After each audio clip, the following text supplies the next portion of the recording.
If you've been following along with my work for any significant period of time, you've heard me mentioning this concept called meta, or going meta. I've used this concept a lot in the past, but I've used it indirectly, obliquely, implicitly, without formally defining what it is. And so I think it's worthwhile to do that here today, because this is a concept that we use recurringly if we're trying to understand life or reality at a deep level, or if we're trying to understand the nature of science, or we're trying to understand religion, we're trying to understand spirituality, we're trying to do personal development at a deep level. To do these things, you really have to come to terms with the notion of meta. And even though this notion of meta, it's actually being used even by kids these days, by teenagers.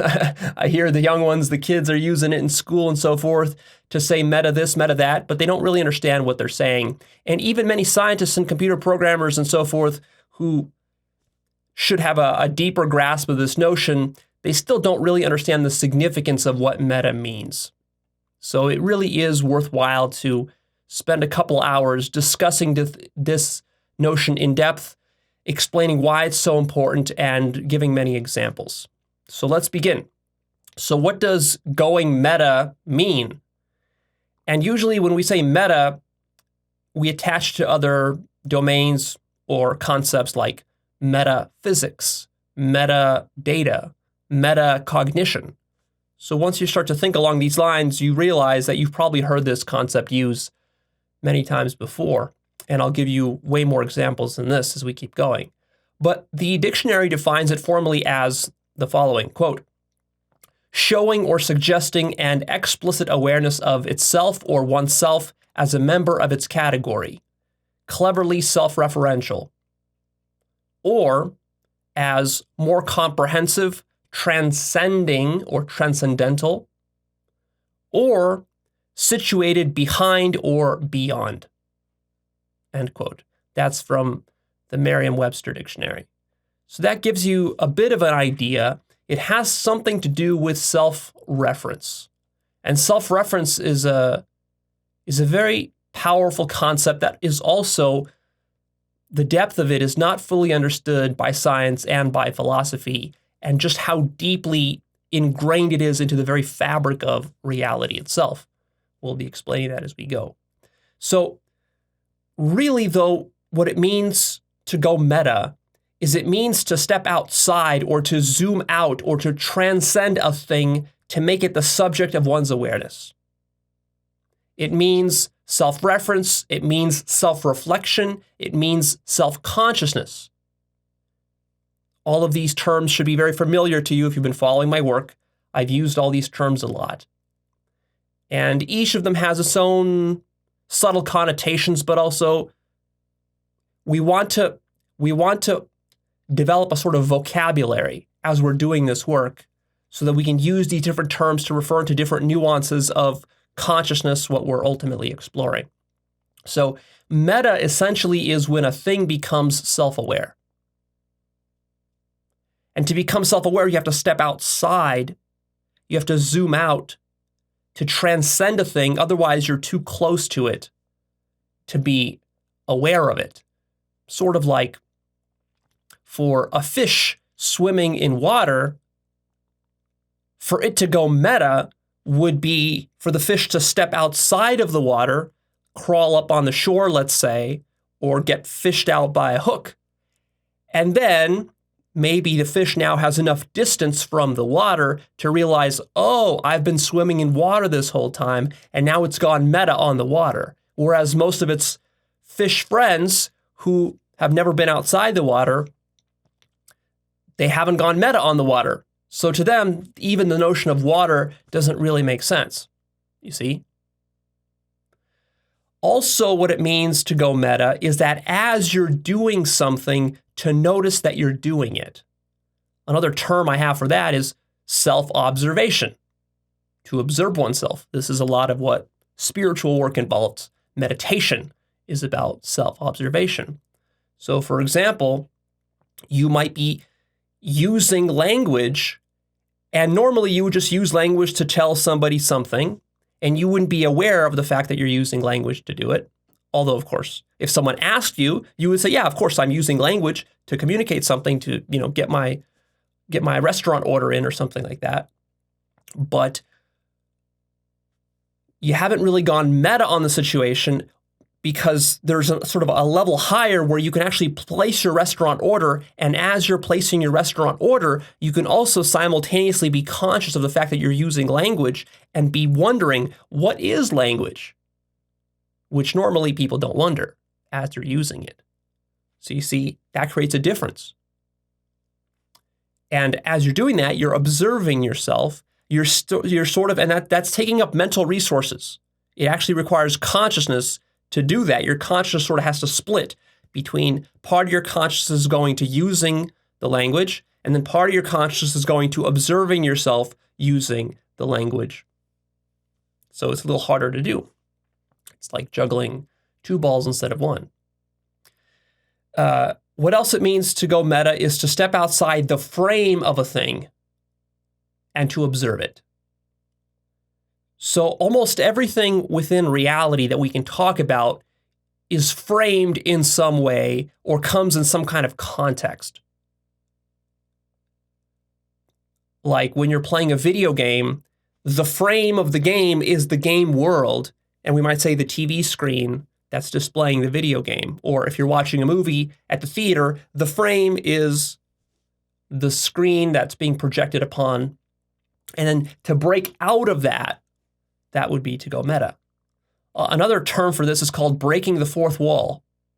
In cinema, this concept is used whenever a character inside of a TV show or a movie speaks directly to the audience, which usually these characters wouldn't do, and they do it in sort of a self-aware way where the audience now understands that the character in the movie understands that he's just a character in a movie, and he's talking to you about the fact that it's a movie. So he's gone meta. He's broken through the illusion of the sort of context or frame of the movie world. So you might even take this to a further extreme where, for example, a movie might be set in ancient Roman times, and the character would literally knock on the TV screen and say, hey, you over there in the 21st century watching this right now, how's it going? And that shows you sort of self-awareness of even the fact that even though he's in the frame of ancient Rome, he can break out of that frame, break the reality of that, and to connect it to the 21st century. So he's aware, this character is aware that actually this is a movie happening in the 21st century. So another way to phrase it is that to go meta is to go one level above in abstraction, one level higher in abstraction. And perhaps the best way to illustrate this is imagine if you were playing Super Mario Brothers on your TV, and Mario all of a sudden woke up inside of Super Mario World. He knocked on the screen, and he started having a conversation with you about the fact that, hey, I'm Mario, and I'm made of pixels, and I was programmed by Nintendo programmers, and yet here I am running around in this world, and I know you're outside playing me, and I'm aware that I'm just a character of pixels in this pixel world, but I'm also cognizant that you're playing me, and you're some other entity sitting outside of me, observing me, and here we are.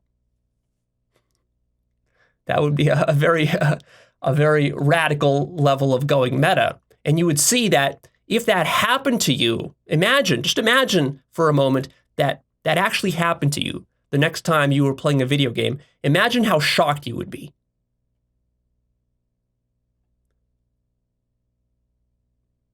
You would be, the hair on the back of your neck would stand up if that happened to you. And it's not outside the realm of possibility that this will happen. I mean, of course not with the old school Mario games, but in a future Mario game, maybe in 50 years, in 100 years, something like this is feasible. Can you start to see how powerful that is? and why this concept of going meta could be so important and so significant. To give you a little further hint as to its power, imagine that you are like that Mario character right now. One who isn't aware. One who isn't able to go meta. Stuck inside the frame of Super Mario World. Unaware of the larger context of what's really going on, that this is a video game. And then imagine that something clicks one day and suddenly you're able to go meta and you're able to pop outside of the frame of the video game. Imagine how groundbreaking that would be for you. See, this wouldn't just be another thing like a belief you adopt. It wouldn't be some ideology like, oh, you became a conservative, or you became a liberal, or you adopted Islam, or you did some science. No. This would be a completely new dimension to reality that you didn't even know existed, and that none of the other characters in the movie or in the game recognize as being real.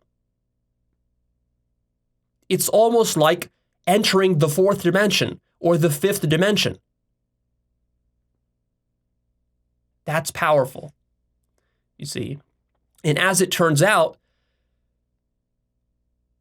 if you're trying to do serious personal development and serious spiritual development, and you're trying to really get a handle on what reality or life is, it turns out that it's impossible to accomplish that without going meta.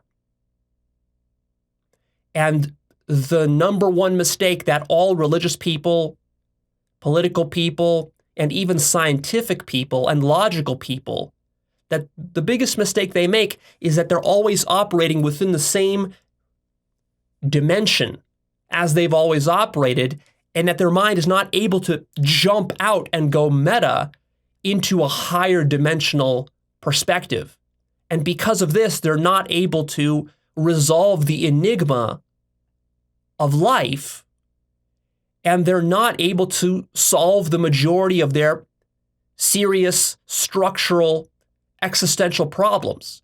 They're only able to solve the problems within that single plane that they're working in, whereas certain problems can only be resolved by jumping outside of that frame into a higher dimension.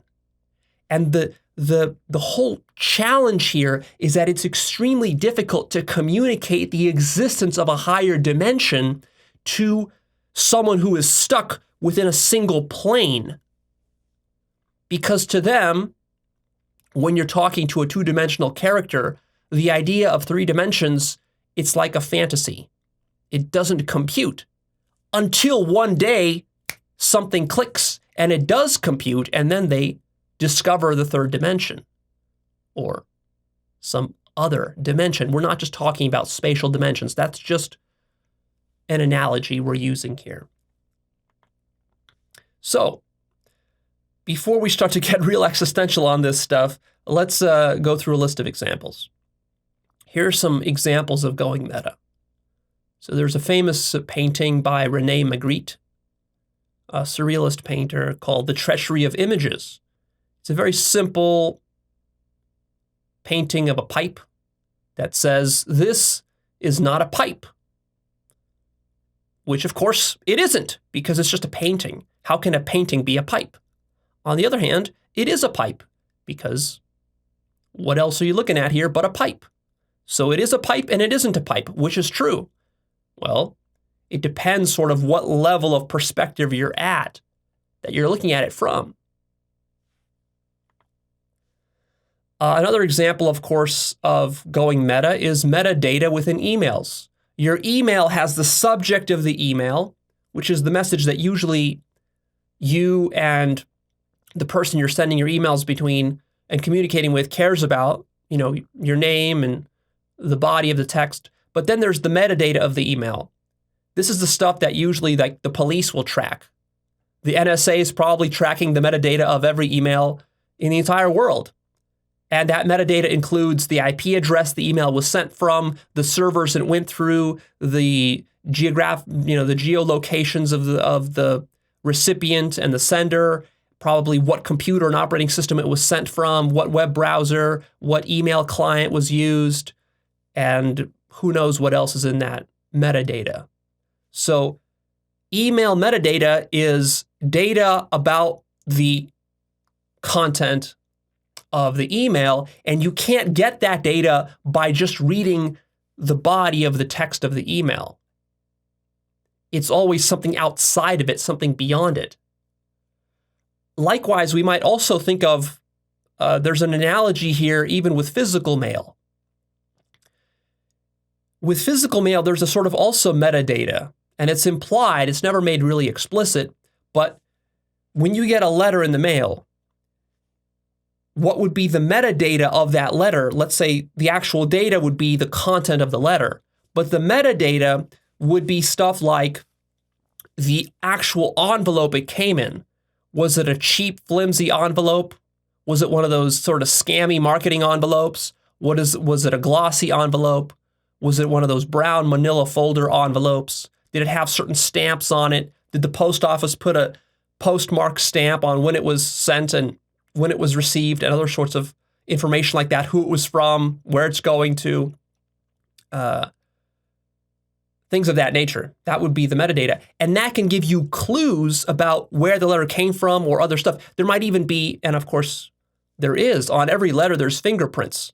You can closely analyze the fingerprint signature on every letter, and that might even tell you some information about who wrote it, who sent it, who touched it, who delivered it, and so on.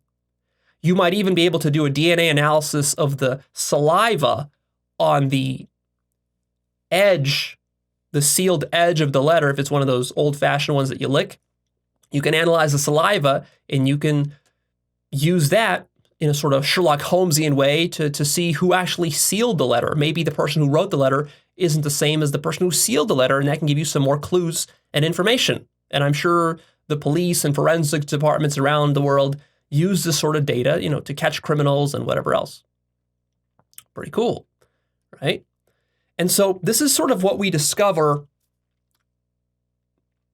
at a deep philosophical level about reality, is that anytime anything is made explicit, like we have an explicit scientific theorem about gravity, or we have a scientific explanation about evolution or something else, or really anything of that nature, there's always more than is ever being said or made explicit. And I've discussed this in quite a lot of depth in my episode called Explicit versus Implicit Understanding. Go check that out for more. But see, we're tying this episode with that episode together because these are closely related concepts. So what I want you to realize is that the nature of reality is such that there's always more that is not being said. And in fact, the most important elements of reality are those which are not being said, those which are left implicit. And to really master reality, to master business, to master marketing, to master philosophy, to master science, to master spirituality, you have to be very attuned and wise enough to be able to read between the lines and read the hidden clues in a Sherlock Holmesian sort of way to see that which is not being said. Because if all you take as real is the explicit stuff that's being said, you're going to be pretty dense and dumb in your understanding of reality and human beings and politics and economics and many other domains of life. And there is this sort of tendency, a cultural tendency within science and other certain domains where we have a bias towards making everything explicit. And if it's not made explicit, then we treat it as though it's unimportant, as though it's unreal, as though it's got nothing to do with truth. And we have this sort of latent assumption that the truth can always be made explicit. And this turns out to be false for very deep existential reasons, which I've explained in the past when I talked about Kurt Gödel's Completeness Theorem, and I'll elaborate upon a little bit more here after we're done with this list of examples. So going on here, how about in a video game, meta elements of a video game might include the HUD elements on the screen, like the health meter and score points and other things. These are sort of outside of the frame of the actual game itself. The graphical user interface, any online strategy guides that you use, any cheat codes you enter in the game, these would all be meta elements outside of the actual content of the game. And cheat codes are a very interesting example because look at how powerful cheat codes are. There are things that you can do with cheat codes in a game that allow you to violate all the physical, we might sort of say the physical rules and laws of the game world by using these cheat codes. And look, if you were a character inside of Super Mario World and you were operating by the traditional rules that were programmed, and then all of a sudden, one of the characters in that game discovered the existence of cheat codes and was able to use those cheat codes to gain extra lives, extra continues, to live longer, to gain superpowers and invincibility and God mode and all of this. Literally, that character can become godlike within that world, but the other characters who did not go sufficiently meta to understand these cheat codes, then to them it would appear as though magic. Like, how is it possible for you to be invincible in Super Mario World? That's impossible. Nobody's invincible unless you go meta and you use a cheat code. And of course, computer hacking is another great example where this is constantly happening. There's a sort of a battle between the software companies and the black hat computer hackers who are always looking for loopholes and exploits within software. And the way that they're able to break operating systems and crack government servers and all this sorts of stuff that we see every day in the news. Every week we see new hacks by different governments and different hacking groups. What are they doing? They're analyzing the code and they're figuring out ways to kind of use the code against itself, to go meta on the code, and then to break it in ways that the designers of the code never even anticipated. And so that involves a lot of meta thinking and going meta. Another example is self-referential humor, meta humor. Meta humor is humor about humor. So a lot of times you could say a joke which isn't even funny, and then the audience doesn't laugh. But then you simply point out the fact that, that was a joke, a poorly timed joke or whatever, and then that's what becomes funny. Is not the original joke that you flubbed, but the meta joke you made about the fact that you screwed up your joke. And then that's what causes people to laugh. And in fact, there are certain comedians who make their entire comedy routine just this sort of self-referential meta humor. Of course, another classic example of going meta is lucid dreaming. When you're dreaming, ordinarily, you're not aware that you're dreaming. You're stuck inside the frame of that video game, we might say, or the dream. And then if something clicks and for some reason you recognize that you're dreaming inside of your dream, that's called lucid dreaming. And then you've gone meta. And then that now gives you almost, again, sort of this cheat code, God mode ability to be able to manipulate your dream in ways that normally you wouldn't be able to do now that you've simply become aware that you're dreaming. And this is like a superpower that you gain.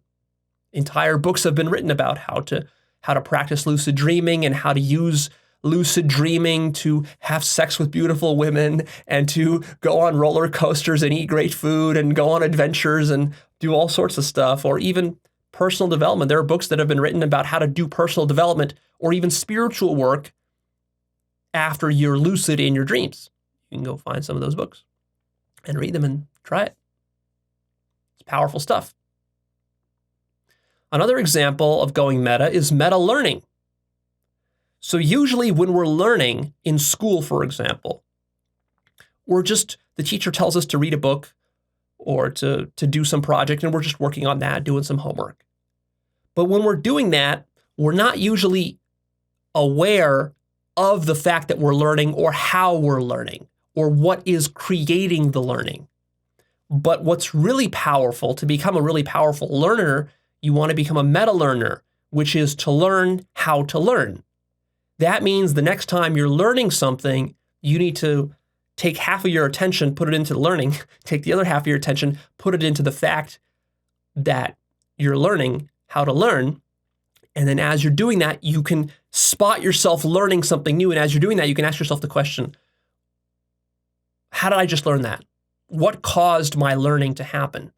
And then if you observe that over time, you will develop principles that will allow you to become a powerful meta learner, such that you will learn how to learn and you will get better at learning.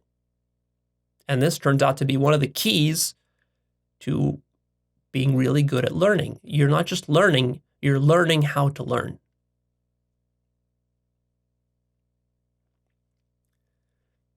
With language, this is also the case.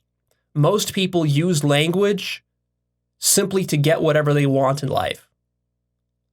But they're not paying very much attention to how they're using their language, or how language shapes their thoughts or their worldview.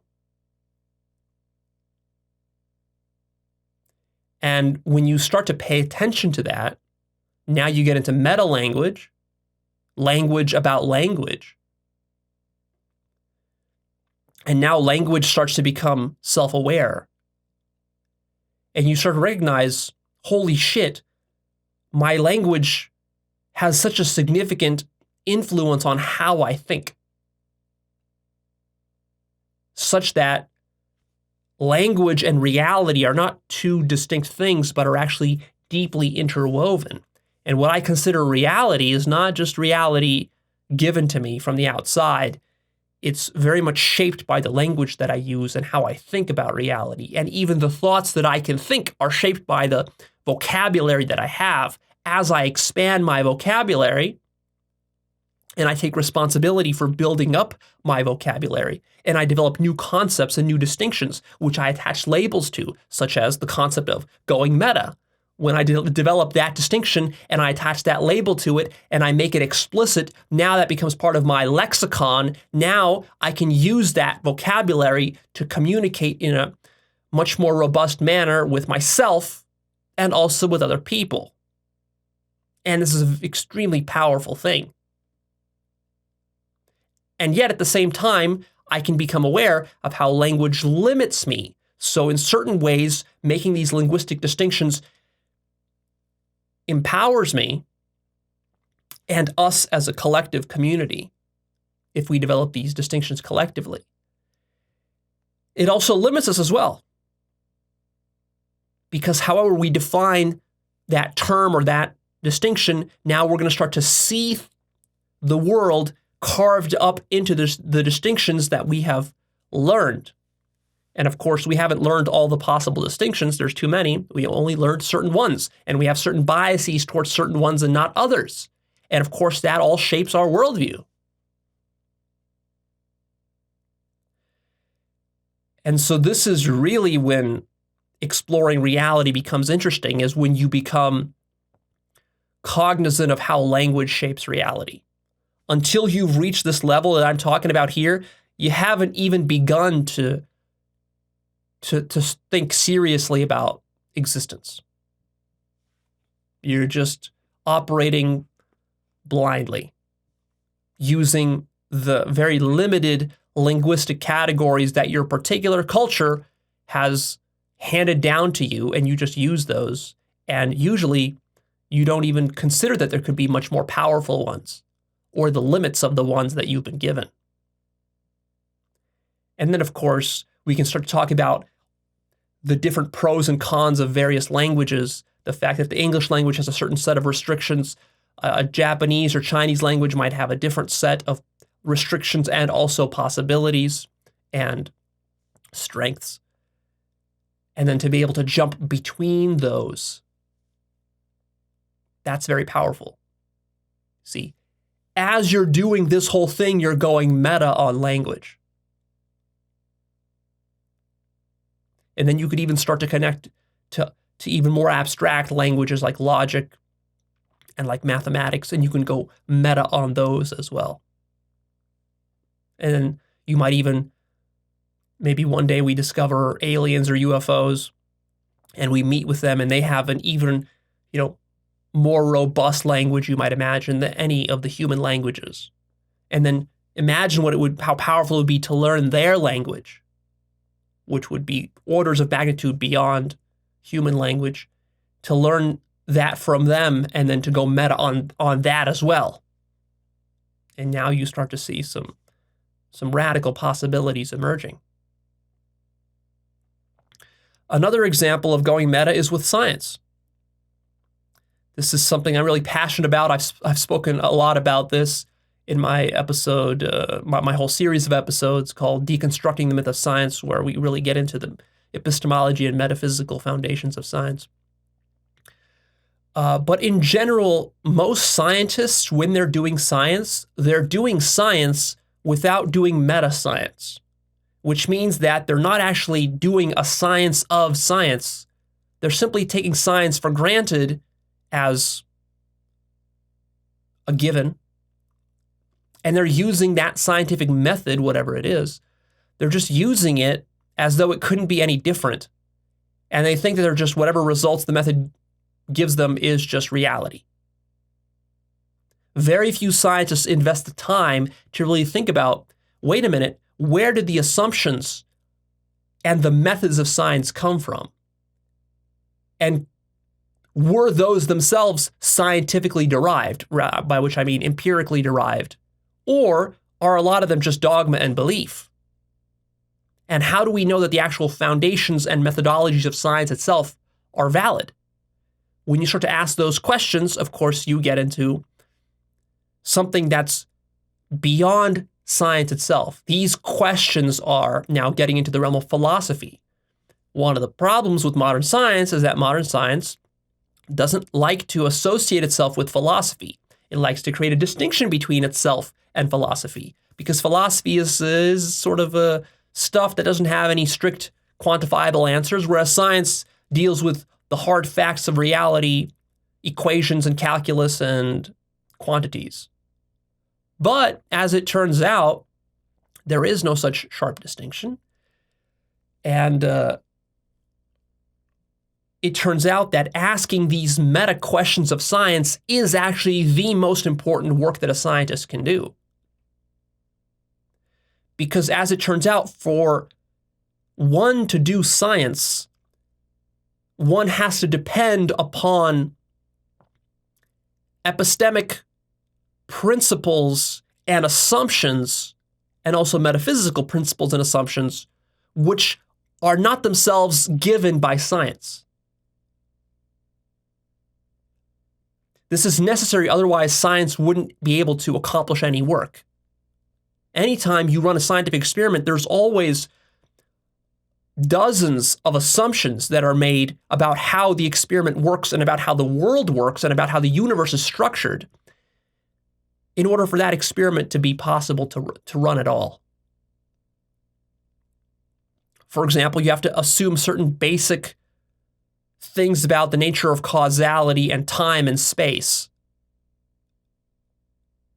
even to run the most basic scientific experiment. But a lot of these assumptions about causality, time, and space and other things, these are not actually scientifically derived or scientifically proven. These are just conventions. These are our best guesses. Because the fact is that we began exploring reality from a position of total ignorance. That means we never even had a scientific method. We had to invent the scientific method as we went along. And of course, as you're inventing the scientific method, how do you invent it? Which method do you use to invent the method that you're going to use to explore reality? How do you know that the method you used to derive the method was itself a valid method? You see, it creates a circularity problem. So if you really want to do high quality science, you got to go meta on science and do meta science. But then, of course, you're wondering, well, Leo, but then if it's possible to do meta science, wouldn't it be even better to do meta science? the science of meta-science? And of course the answer is yes. And then you wonder, well, where does it end? And of course the answer is that it doesn't end. That's what makes it so tricky. That's what makes reality so interesting, is that it doesn't end. You can always go more meta. And that's difficult for our minds to do. Every extra level of meta becomes more and more challenging, requires higher levels of abstraction ability. Within politics, for example, within political debate, you can go meta on a political debate, which would mean that you notice yourself being ideological, defensive, and closed-minded. So let's say that I'm a progressive and I'm arguing against a conservative. We can be arguing on content. Like, I might believe that abortion is good, and the conservative might believe that abortion is evil, and we might start to hash it out. And we're getting lost in the content of this debate. And then what could happen is I could realize, wait a minute, we're fighting on this single plane of content. But what's really going on here is that he has his position, I have my position. He has his perspective, I have my perspective. Both of our perspectives could be partial and incomplete, and we could be speaking past each other.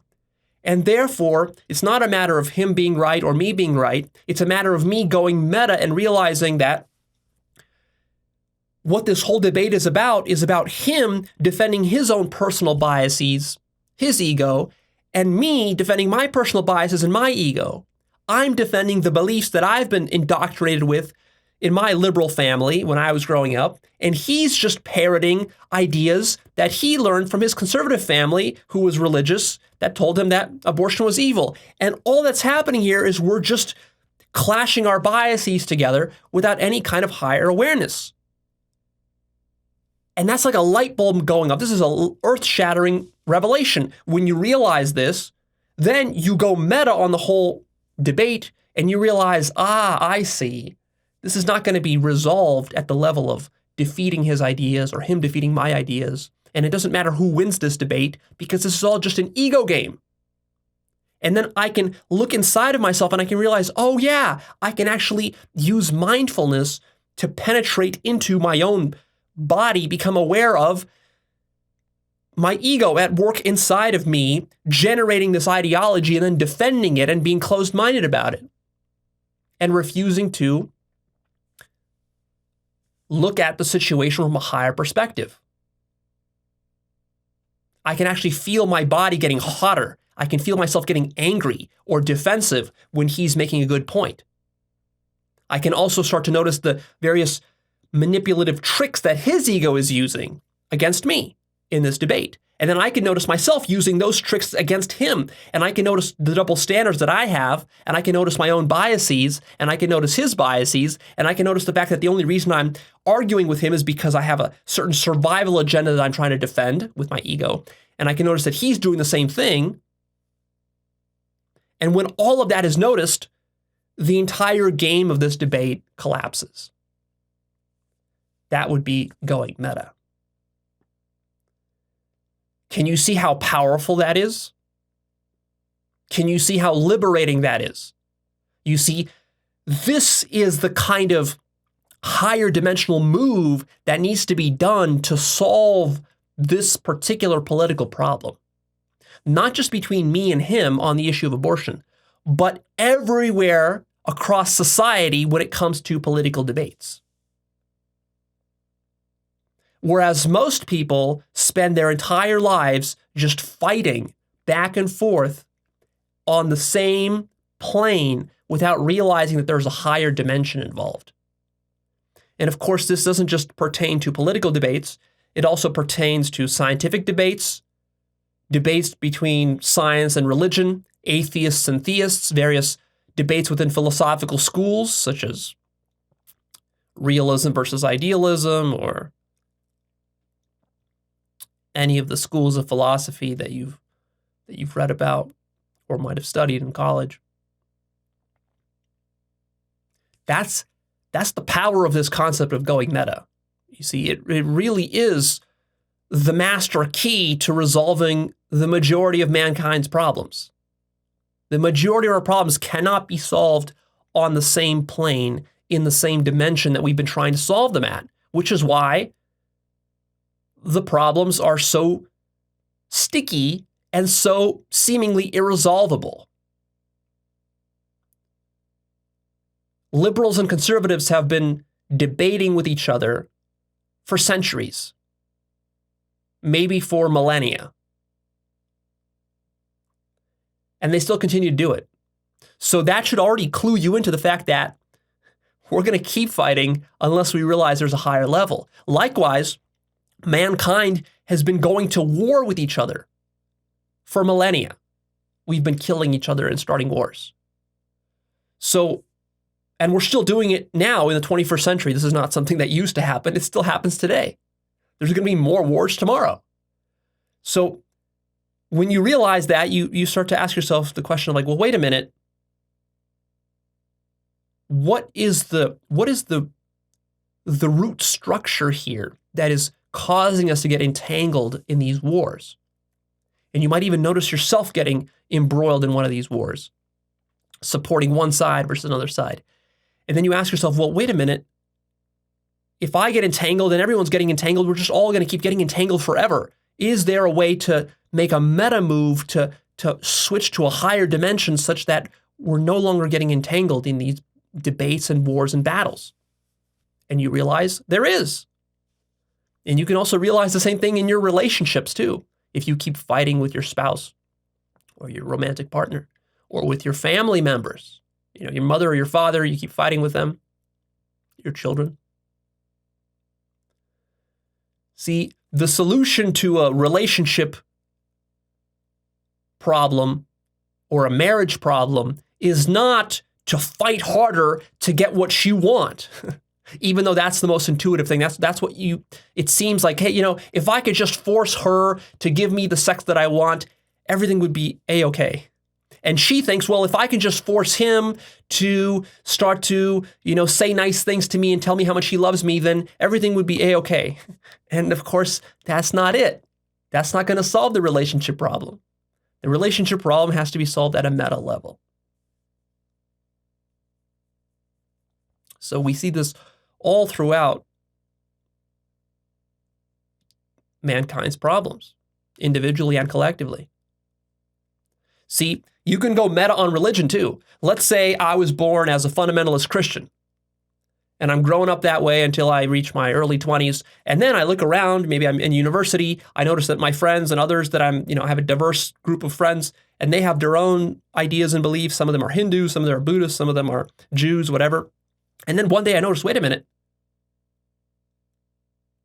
What if my religion is not some special one, the one right one? What if my religion is just one perspective out of all other possible perspectives, that mine is not any better than any of the other ones? And the only reason I believe mine is because that's what I grew up in, and that's just what felt natural to me. I was like a fish in water. I didn't even question it because I was so young. I was brainwashed with it, just like all of them were.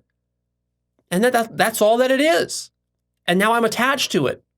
And I could let it go. And see, if you realize that, that would be going meta on religion. Think of how powerful that is. Think of the effect that has on liberating one's mind to be able to do that. Of course, easier said than done.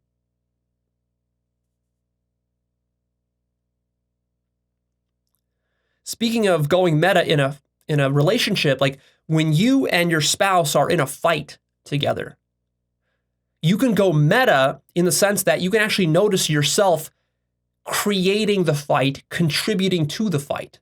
Because usually when you're in a fight, you're so enmeshed in the fight, you have no distance from the fight. And therefore, you're just thinking about, how do I throw the next good punch? Like, she told me that, and I'm gonna tell her something nasty and mean about what she did last week, and that's gonna hurt her, get her back, like that. But then you can notice yourself and you can stop and you can say, Look at that. I was just about to say something nasty and mean to her, which would have just triggered her, and then she would have responded with something even nastier and meaner about me, and then I would have had to respond with something even nastier about her, and then we would have just, been escalating. Rather than going down that road, which, we've probably done many times before, why don't I stop and ascend one level higher and try something totally different, which doesn't involve fighting? I can notice myself contributing to the fight. That is how you stop a fight. Consider meta chess. If you're a fan of chess, a little bit like I am. See, in a normal chess game, it's very linear in the sense that the rules of the chess game are all well-defined and they don't change. But imagine if we were playing, to speak the cliche, something like a four-dimensional chess, where you had the normal chessboard, but with every move of a piece, you can move your pawn or your rook or whatever, just like normal. But every time you do, every player that makes the move gets to also make a modification to the rules of the game. Now that would be interesting chess. So let's say I move my pawn, and then I also make a second move, which is a meta move where I change one of the rules, and I say that from now on, pawns, instead of moving one square at a time, they can move 5 squares at a time from now on. And so now we make that move and we write it on a whiteboard. And now the next player, the next guy, my opponent, now all his pawns are going to be moving 5 steps ahead instead of 1. But then when he moves his piece, he gets to make a move too. He can either reverse my move, my meta move about the pawns, or he can come up with his own. He can say that from now on, for example, that knights move in a diagonal, the way that bishops usually do. And bishops now move like knights. Think about how much more interesting that game becomes. See, that's meta chess. How about meta art? Meta art is art that critiques other art or tries to change how art is done. Or if you want to go really meta with art, you can make art that makes the process of making art into an art itself. That would be interesting. Or think of, actually, these are pretty common these days, meta movies. These are Hollywood movies that make critiques to the Hollywood movie industry.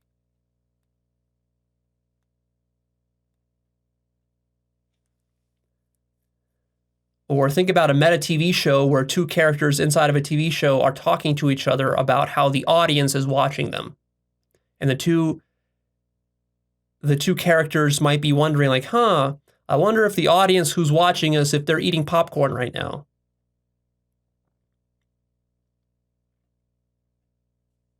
Think about a meta meeting.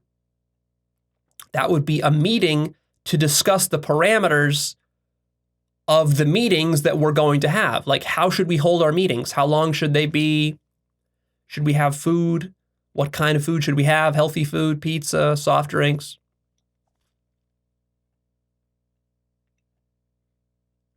We can have a meta discussion, a discussion about how to have discussions. What is a valid discussion and what isn't, to set those parameters. Of course, you've probably heard of meta-analysis and meta-studies. A meta-study is a study of all the studies that are relevant that you want to analyze and find data for. So for example, you can do a meta-analysis of every study that has been done on the paleo diet, let's say, if you're into nutrition. what are all the studies? There's probably been hundreds of studies done on the paleo diet. Well, you could take all 100 of those studies, combine them together into a meta study, into a sort of a meta-analysis where you analyze the data of all those studies and synthesize them together. And what is the ultimate conclusion of all those studies? And that can be more powerful than any single study by itself. In mathematics and in logic, they have meta-theorems, which is a theorem about a theorem. Meta-theorem. You can have a meta worldview, which is a worldview about all worldviews. And in fact, most people have an implicit meta worldview. So for example, I could ask you, of all the different worldviews that exist, all the religious ones, the scientific ones, the philosophical ones, what do you think? Do you think that there's only one worldview out of all those that is correct and all the other ones are wrong and diluted? Or do you think that each one is partially correct? And do you think that they're all equally partially correct, or that some of them are more partially correct than others? And do you think that absolutely every one has some partial truth to it, or do you think that some have no partial truth to them whatsoever at all? Like, for example, do you think that Nazism has any validity to it whatsoever, even if maybe only 5%? Or do you think that Nazism has zero validity whatsoever as a worldview? See, you probably have some opinions about that. But then we can go meta and we can ask, well, how do you know that? Is that something you've scientifically tested? How would you know? Did you explore all these worldviews? See, the problem is that most people have very strong opinions about other worldviews, and yet obviously they haven't explored them, which is very easy to verify simply by asking them a few basic questions, factual questions, historical questions about a worldview. Very few people in the world have seriously studied, for example, feminism, socialism, capitalism, Buddhism, Hinduism, Judaism, Jainism, Zoroastrianism, and that's just 8 worldviews right there. Very few people have studied that many worldviews. And yet, if you ask most people about these worldviews, they're going to have very strong opinions. Interesting, huh? So, one of the most powerful strategies in life is to not get stuck in any one worldview, but to go meta on all of them and to explore them all, as many as you can, without clinging to or getting biased into any particular one. And trying to make sense of them and trying to, sort out which ones have some validity and which ones don't have any validity at all.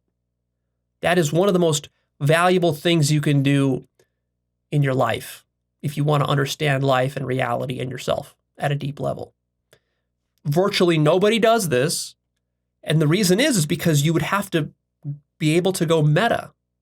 So this ability to go meta, it's very powerful. It's difficult.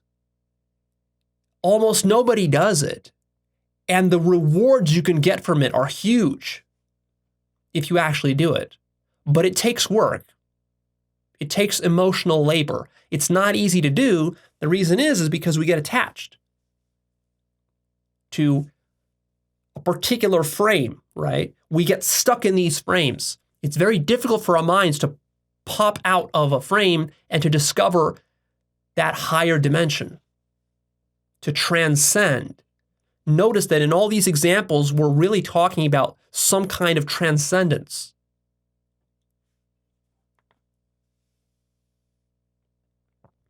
How about if we had an argument or a debate about what constitutes a valid argument?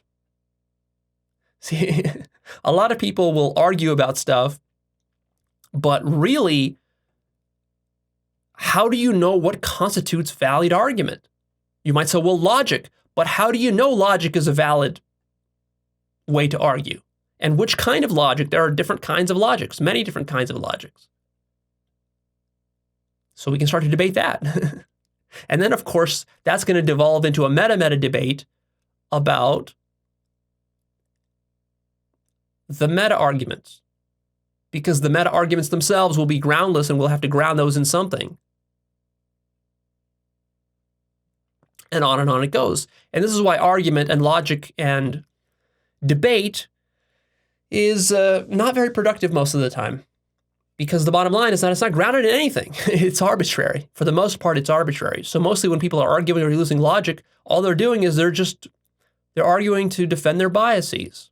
And their biases are just something that arose out of their survival agenda as they were growing up. There's nothing special or absolute or true about them. How about a book about how to write books? That's very meta. How about making a video game about the business of making and selling video games? That would be meta. On my forum, on the Actualized forum, we actually have a meta forum, which is a private forum specifically for the moderators of the forum. Normal people can't see this forum. It's a sub-forum. But those who are moderators and administrators, they get to see that forum. And that forum is for talking about the problems that exist on the public part of the forum. Very meta. A great meta example is the Abbott and skit, Who's On First? If you haven't seen that, search it on YouTube. I'll post an example of it on my blog.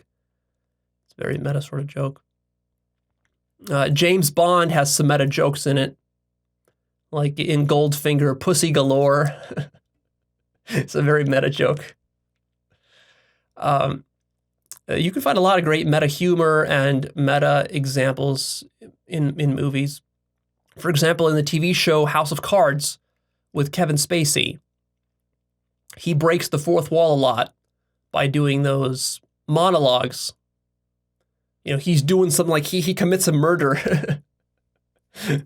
It's so over the top, but he commits a murder, let's say, in that show, and then he will actually turn and face the audience and speak to the audience about why he murdered so-and-so. That's classic breaking of the fourth wall, and actually that's one of the most interesting parts of that series. So it's a nice little interesting touch. That show wouldn't be quite what it was without those breaking fourth wall monologues. Here's a great example that some of you guys will like. So, you know, I used to do pickup when I was younger. I kind of got into self-help and pickup at the same time. And so with pickup, you're learning all these principles and methods that are good for picking up girls, getting them attracted to you. What's interesting about pickup is that when you really deeply internalize pickup, and this is what a lot of women don't understand, is that if you're doing pickup effectively and you're not just using some cheesy pickup line, but you really internalize the principles of pickup, these are such honest signals of attractiveness in a man. What happens is that even if you explicitly tell the principles to the girl as you're picking her up, they will still work. And so, in fact, I've actually tried this. And it's one of the most amusing and enjoyable ways to pick up a girl is to actually explain to her how you're picking her up as you're picking her up. And as that's happening, what you'll notice if you're doing it right, and you're not just faking it, that she will get really attracted to you because it's an honest signal.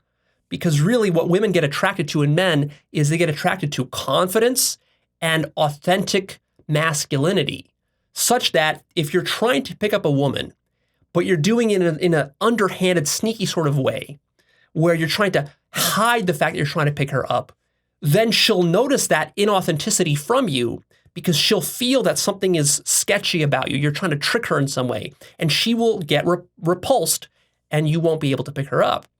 She won't give you her number. She won't go on a date with you. But if you're picking her up and you're fully embodying who you are, which is like you're playing up the fact that you're a player, right? You don't hide this fact. You're open about the fact that you sleep with lots of girls, that you're this guy and you're doing this, whatever, and you're honest with her about that.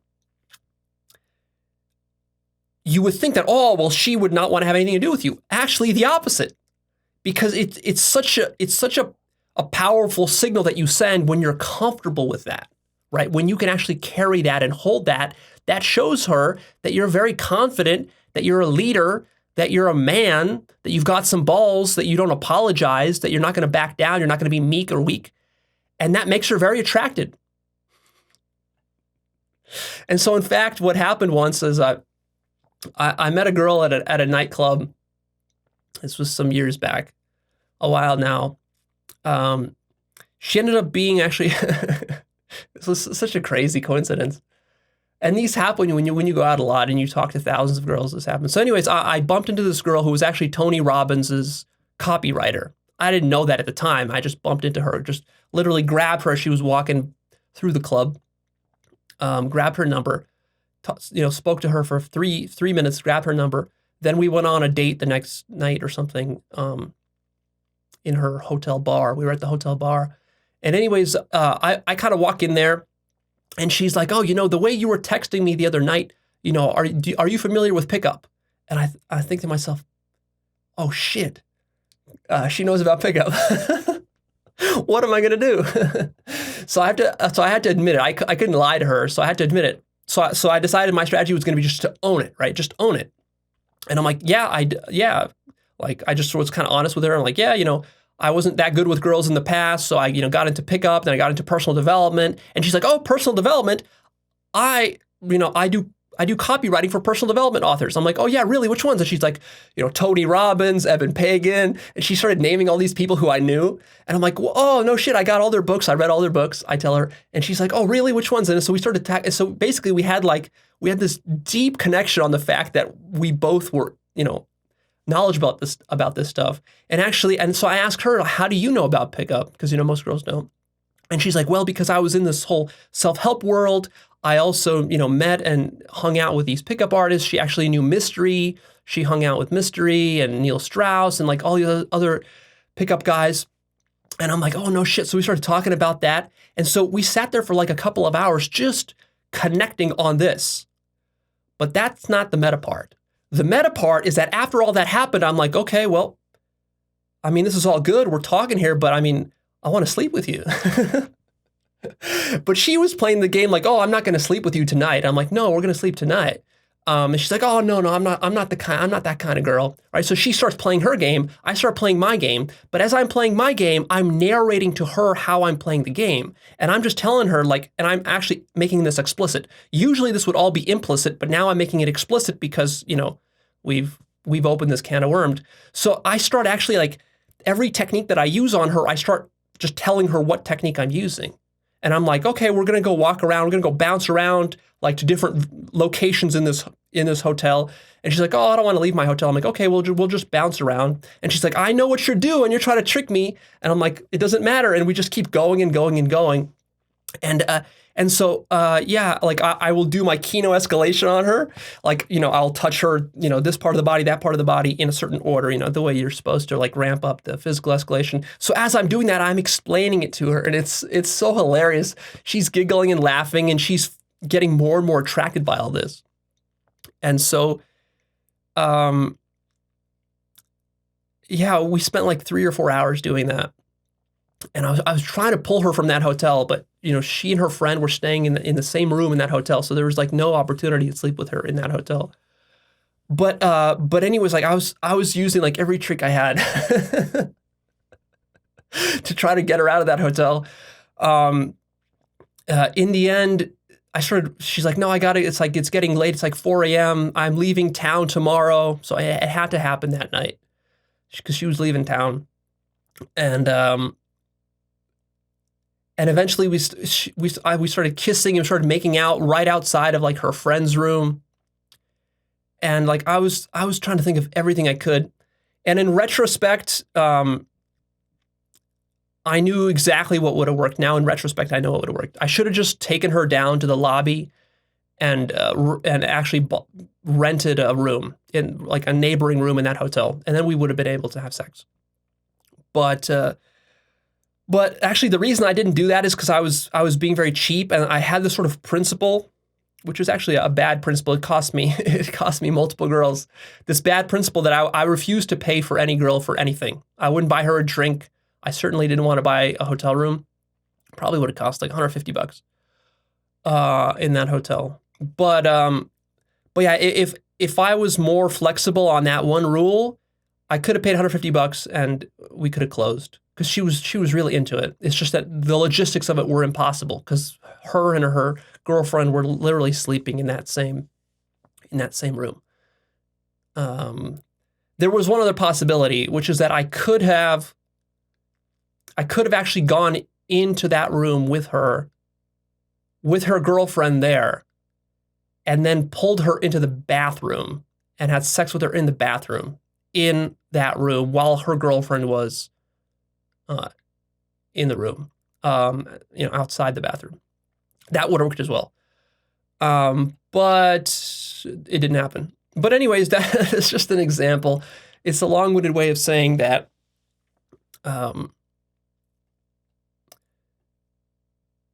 attracting females is not about what is explicitly stated. It doesn't matter what you say verbally when you're trying to attract a female. What matters is the implicit, honest signals that are sent based on how strongly you're able to embody your masculine authenticity and the kind of confidence and humor and detachment from outcome that you're able to display. This is one of the most crazy and unbelievable aspects of game when you learn to really game, is that it does not matter what you verbally say. It matters what you subcommunicate and what you do. And this is what most people don't understand about pickup. And this is what a lot of women don't understand about pickup. Most women will say, oh, Leo, if you try to pull any of those stunts on me, it wouldn't work. Leo, it wouldn't work on me. I don't care what you said. It wouldn't work on me. Those cheesy pickup lines, that wouldn't work on me. But what you don't understand is that it doesn't matter what's said. What matters is how I show up, how the guy shows up. If the guy shows up and he's confident, he's cocky, he's humorous, he's lighthearted, he's detached, he's cool, he's suave. It doesn't matter if you know he's a player, you'll still get attracted. That's just how it works. It's unbelievable. I mean, these things I would not have believed if they were told to me unless I actually went out and tried it a lot and then actually experienced it working. So if you guys there are gamers and you practice some game and you really practice it authentically, not just cheesy pickup lines, try it. The next time you're picking up a girl, it can be so effective to be meta about it. For example, one of my favorite techniques, if I want to hit on a girl like at a supermarket, at a grocery store, one of the most effective openers, because that's always, what you're wondering, like, well, how do I start this conversation? What do I talk about? What do I say? I don't know what to say. Well, that is your opener if you're authentic. The authentic opener is to walk up to her and say, I just saw you walking by and I just stood in the corner over there for 5 minutes thinking about what am I going to say? What am I going to say? Am I what can I tell her to impress her? So that's exactly what you're telling her. This is what you're saying. And you just tell her, I wanted to come up and say something, but I was nervous. I didn't know what to say. So here I am. That's an extremely powerful, effective opener. But you have to, again, do it authentically, because the tendency will be for you to want to open her that way, but to still game it up and to kind of be fake about it. And in which case it won't be very effective. So yeah, authenticity like that is very, very powerful. Even when you're admitting a mistake you've made or you're admitting something bad about yourself, just the fact that you're able to admit a mistake or the fact that you're able to admit something bad or negative about yourself, that already subcommunicates in a powerful manner to the other person that actually this guy is honest and he has some balls and he's able to put himself out there, because most people, if they did something wrong or had something bad about them revealed, they wouldn't be able to own it or to hold it. And so people admire that. So there you go. It works on a sort of meta level. Another example is meta lying, which is lying about lying. See, most people they don't just lie, they meta lie. They lie about the fact that they lie. Like Donald Trump, it's not that he's a ridiculously prolific liar. It's also about the fact that he lies about the fact that he's lying. And he doesn't just lie to others, he lies to himself that he's lying. Most liars do that. Likewise with deception. We've talked about self-deception. I have a 3-part series called Self-Deception Parts 1, 2, 3. Go check that out. Very important series. One of my most important. We talked about deception there. But really, deception has a meta component to it, which means that to execute a successful deception, you also have to deceive about the fact that you're deceiving. And to deceive yourself effectively, you have to not only deceive yourself, but you have to twice deceive yourself, meta-deceive yourself, by then deceiving yourself that you've deceived yourself. And denial has this meta quality as well, wherein if you are in denial, you will also deny the fact that you're in denial.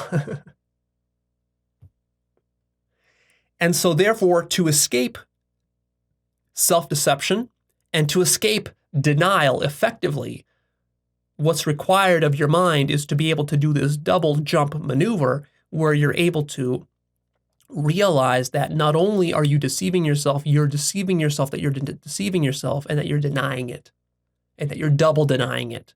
Only when you are conscious of all of that will you be able to go sufficiently up a level to be able to escape the self-deception.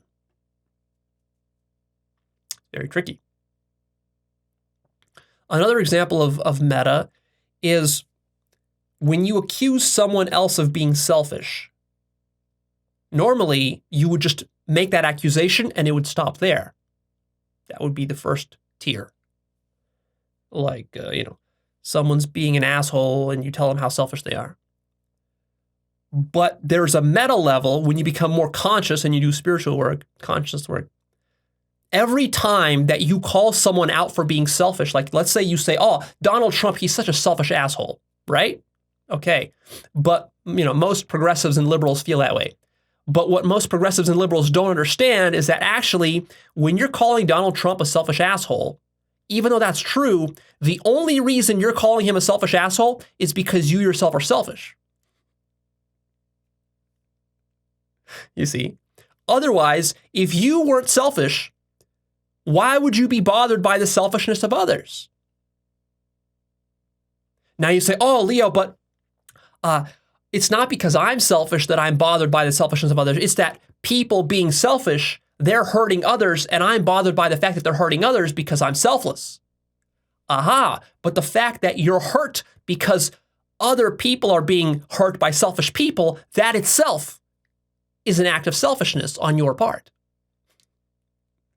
And see, to really go deep in your spiritual effort and development, you need to be able to recognize all of this, and you need to become so selfless that you're not even bothered by other people being selfish, by recognizing that that is more selfishness within you. You see, anything that's bothering you, by definition, is your own selfishness. And in this way, you attain nirvana. And you will never attain nirvana so long as you're bothered by the selfishness of others, because others will always be selfish. The only way to transcend that is to realize that the selfishness of others only bothers me because I myself am selfish. And so if I want others to stop being selfish, I have to do the first and final move, which is just to eliminate selfishness within me. Once I eliminate selfishness within me, it doesn't even matter that others eliminate selfishness within them because it no longer bothers me. And you might say, Leo, but that's selfish. And then, of course, I would say, yes, it is. But that's selfish with a capital S. Yeah, and there we're getting into sort of very, very weird, strange, loopy, non-dual collapses between selflessness and selfishness. And speaking spiritual work, neti method. The neti method of self-inquiry that you might have been taught. Seen some YouTube videos about this probably. I have a video about this myself. Neti method, you could search for it. Yeah, the self-inquiry method is basically a method of going meta on everything, on the entire world. You say, I'm not the body, I'm not the hand, I'm not the foot, I'm not the face, I'm not the brain, I'm not the mind, I'm not anything at all. And then eventually, through that, you can get to awakening. Meta, meta, meta, meta. You keep going meta, meta, meta, meta, meta on everything until you awaken. And you know how in the classic Zen koans, the Zen masters are talking about the finger pointing to the moon? Well, the finger pointing to the moon, what is that? That's meta.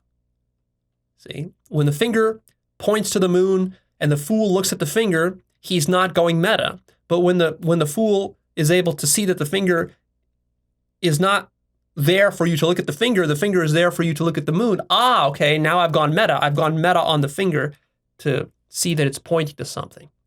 That's going meta. So that's my list of examples. As you can see, some of these examples are very trivial, but some of them are very deep and significant. In fact, the most significant. And there are a lot of domains where this is applied. Metaphysics, metascience, metapolitics, metaphilosophy, metalogic. There's a lot I could talk about with metalogic. You know, you can have even a meta-metalogic and a meta-meta-metalogic.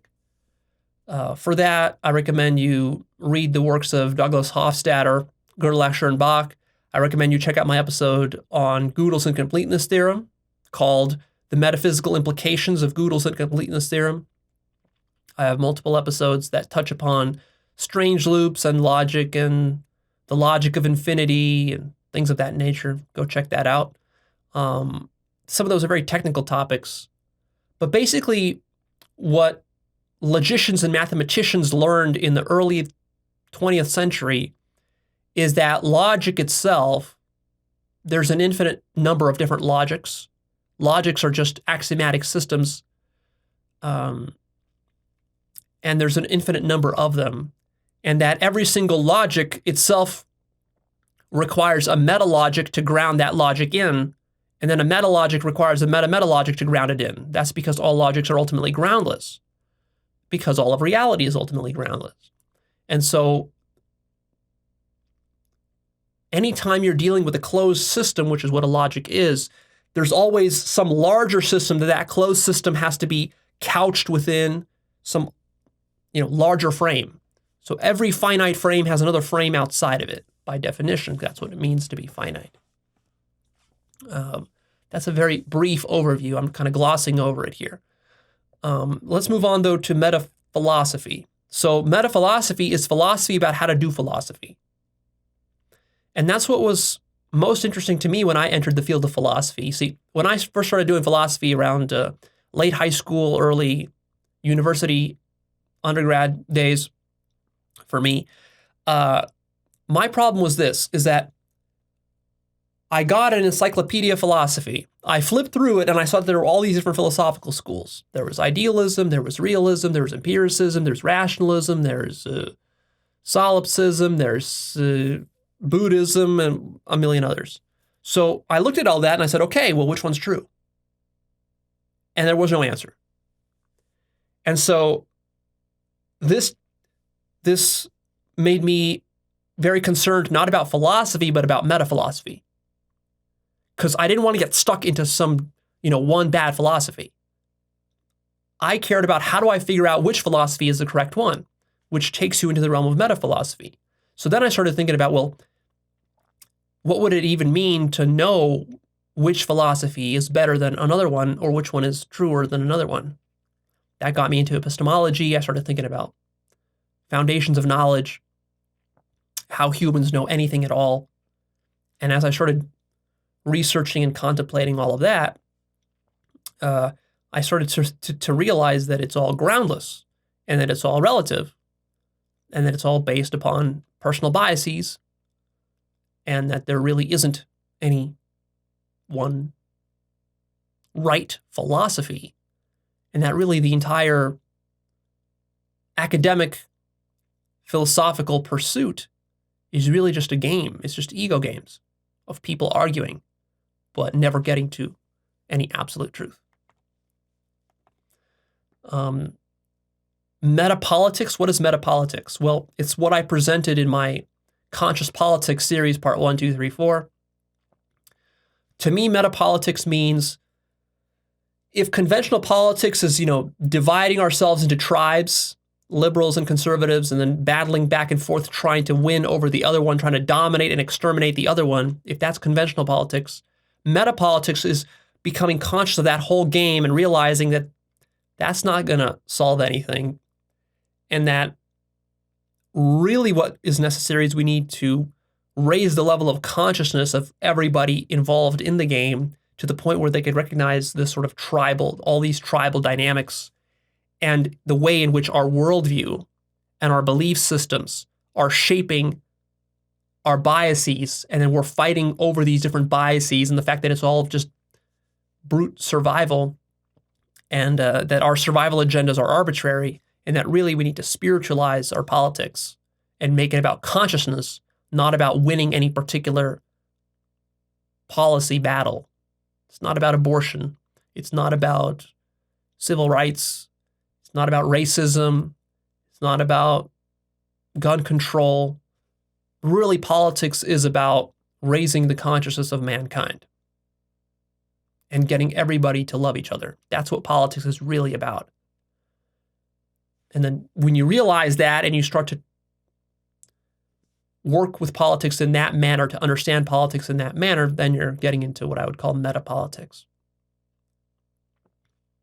Metascience, I already touched upon a little bit. Metascience to me means the stuff that I discussed in my 3-part series, Deconstructing the Myth of Science.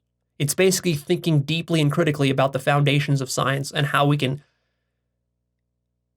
make science better by questioning and deconstructing and then improving those foundations.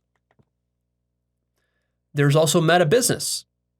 If conventional business is about figuring out how to earn the most money and how to monopolize a marketplace, that's what it is.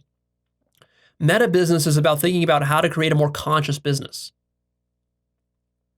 It's about looking about how business is done as a whole, what are the sort of externalities that businesses create, and what kind of impact do businesses have on their environments and on their marketplaces? How do businesses shape the consciousness of mankind, individually and collectively? How businesses are just functions of survival usually, and then trying to look at business from this higher perspective. You can have meta art, you can have meta media, media about media, meta relationships. Basically, if you want to have an effective relationship, you need to do meta relationship. The problem of relationship can't be solved with relationship, only with meta relationship. There has to be almost like 3 entities within a relationship. There has to be you, there has to be your spouse or partner, and then there has to be the third entity, which is the larger whole-on of the two of you together, sort of the relationship itself as a whole. And both of you and her or him, whoever, got to come together and kind of merge yourselves and surrender yourselves to the higher unit. And that would be meta relationship. Then there's meta spirituality, which is if conventional spirituality is picking one school of spirituality and just doing its techniques blindly, meta spirituality is the study of all the different schools, picking the best practices out of all of them and trying to ask the question of like, what are all of them trying to do? Why are they fighting with each other? Why don't the Hindus agree with the Buddhists, agree with the Christians and so forth? And how do we align all those together, take the best parts of all of them, and just ask ourselves, what are they all trying to do? What's the essence of all of these different traditions? To me, that would be meta spirituality. Meta work would be doing your work, but while you're doing your work, finding ways to do your work better. There could even be meta sex. When you're having sex, and this is a little bit tricky because usually when you're having sex, you want to be fully present and in the flow. That's an important aspect of sex. But also, see, most people, the way they have sex is they just have sex. They're not interested in improving how to have sex. They're not interested in talking to their partner about how to please them better. They're just unconsciously having sex like animals. But imagine having sex in a way where you actually try to communicate with your partner to figure out what turns her on the most or what turns him on the most.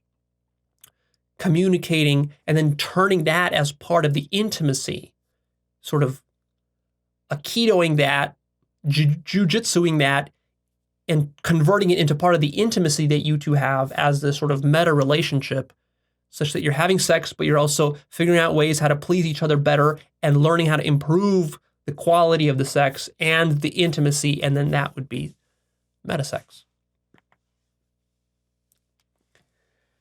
All right, so those are the examples. Now let's get into the real meat. I want to explain why this meta thing is so important. So as we've seen, many of our deepest problems can only be solved one level higher by going meta. As I've talked about in my episode called Content versus Structure, a lot of our problems are us getting locked into battles of content differences while not noticing the structure. Like, for example, we might have atheists and theists arguing with each other on content. Like, one of them says God exists, the other one says God does not exist, and it seems like they couldn't be more different. And one of them has to be right and one of them has to be wrong, right? No, they're both wrong. And they're both part right in certain ways. And they're both engaging in the same dogmatic, limited, paradigm-locked perspectives in a certain sense. And so we got to be able to see the structural similarities between atheists and theists. They're both dogmatic. That's the structure. It's dogma. It's personal biases. And then to transcend that, you got to let those go. Then you can get to a higher level. So I've discussed and given many examples of this in my episode about content versus structure. So see that. Another point here about why meta is so important is that if you're going to do something well, anything in life that you want to do really well, you must bring the method of doing it or the process of doing it itself under scrutiny.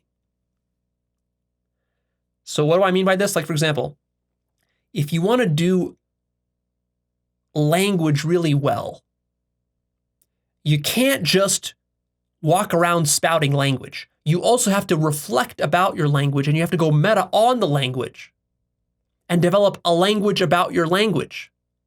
You have to think deeply about the language. You have to observe very mindfully how you use your language. Otherwise, you're not really going to be a master of language. Likewise, if you're going to be doing art, it's not enough for you to just do art. You also have to think about art. You have to do meta art. You have to ask the question, what is art? How can I do better art?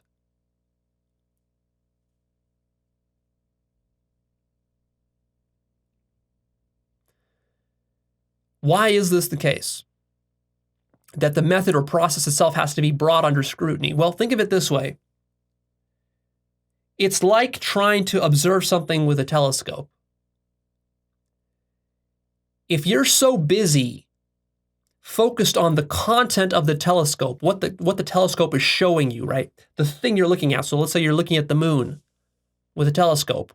If you're so preoccupied with seeing the moon that you never divert any attention to inspecting the telescope itself, can you see how this is a problem? What if your telescope has a crack? What if the lenses are misaligned? What if there's dirt on the lens? What if the glass of the lens has a certain tint, red, green, blue. That's going to distort every object you look at the lens,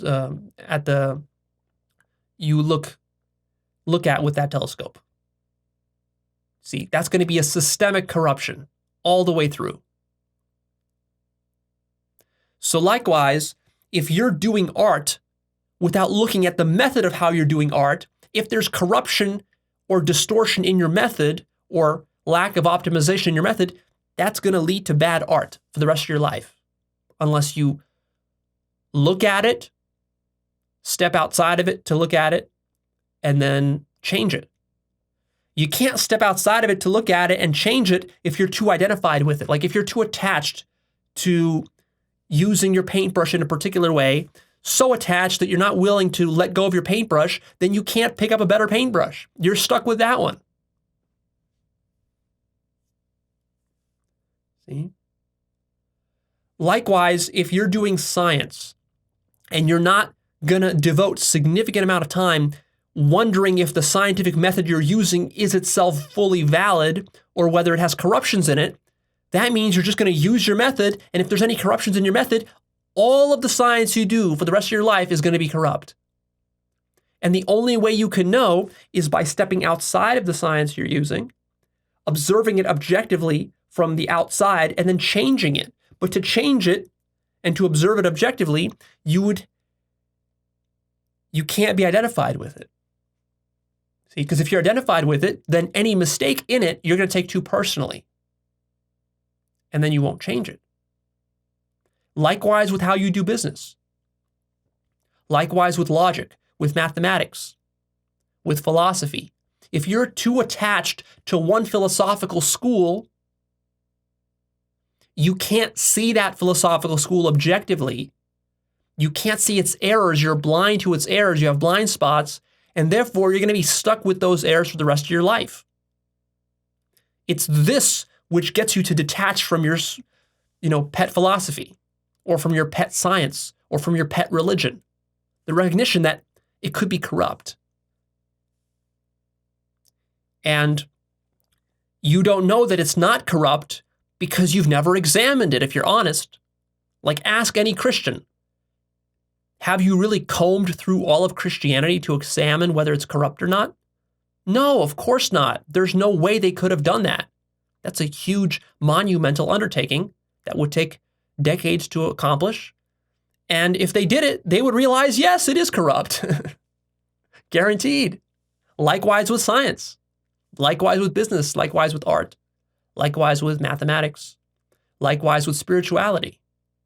If you're too attached to doing spirituality one way, ask yourself, where did that one way come from? Where did you get that way? You didn't make it up yourself. You got it from other humans.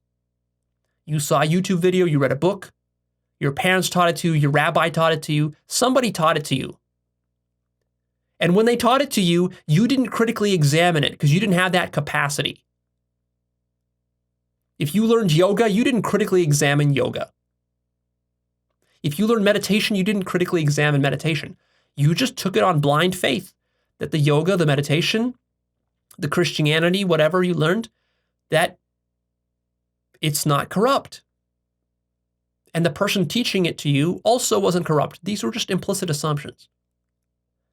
That needs to be brought under scrutiny. And I guarantee you, once you bring it into sufficient scrutiny, you'll realize it's way more corrupt than you could have ever imagined, which is precisely why you don't want to bring it under scrutiny.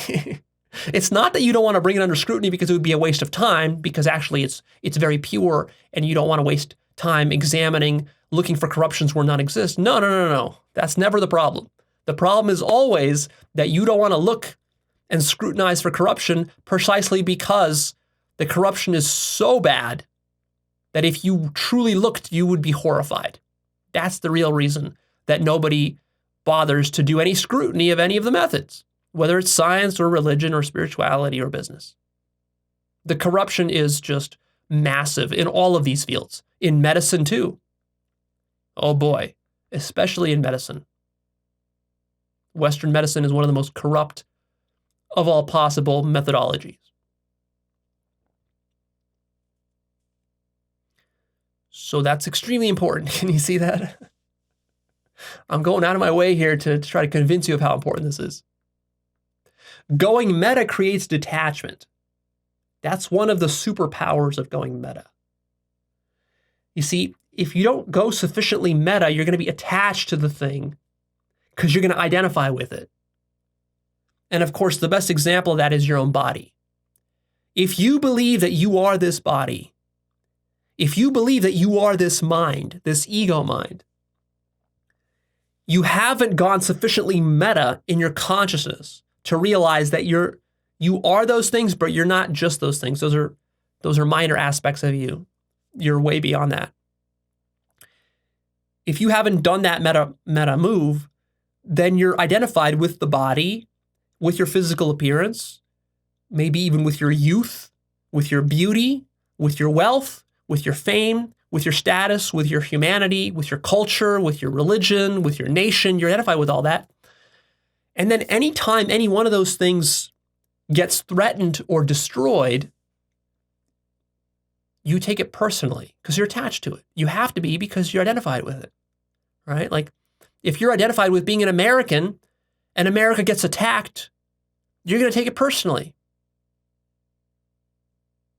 And then you're going to act in dumb ways to defend that attachment. If you're a scientist, you're attached to being a scientist. Your whole career and your whole ego mind is invested in doing science. You're invested into realism, materialism, rationalism, atheism, other isms. You're so attached to those things that you can't even conceive of a reality otherwise. And so you're stuck with that. And you're going to suffer for all those attachments because all those attachments will end one day, whether it's with your physical death or with something else. Maybe you lose your career. Maybe your theory gets disproven. Maybe you write a book and then somebody writes a better book than you that trashes on your book, and then you're going to be butthurt about it. Why? Because you're attached to it. So the whole logic behind spirituality or awakening is that you go meta through the neti method. You go so meta that eventually you identify with absolutely nothing. And then nothing can hurt you. You become literally immortal. That's spiritual transcendence. That is your truest nature. Your truest nature is infinite transcendence.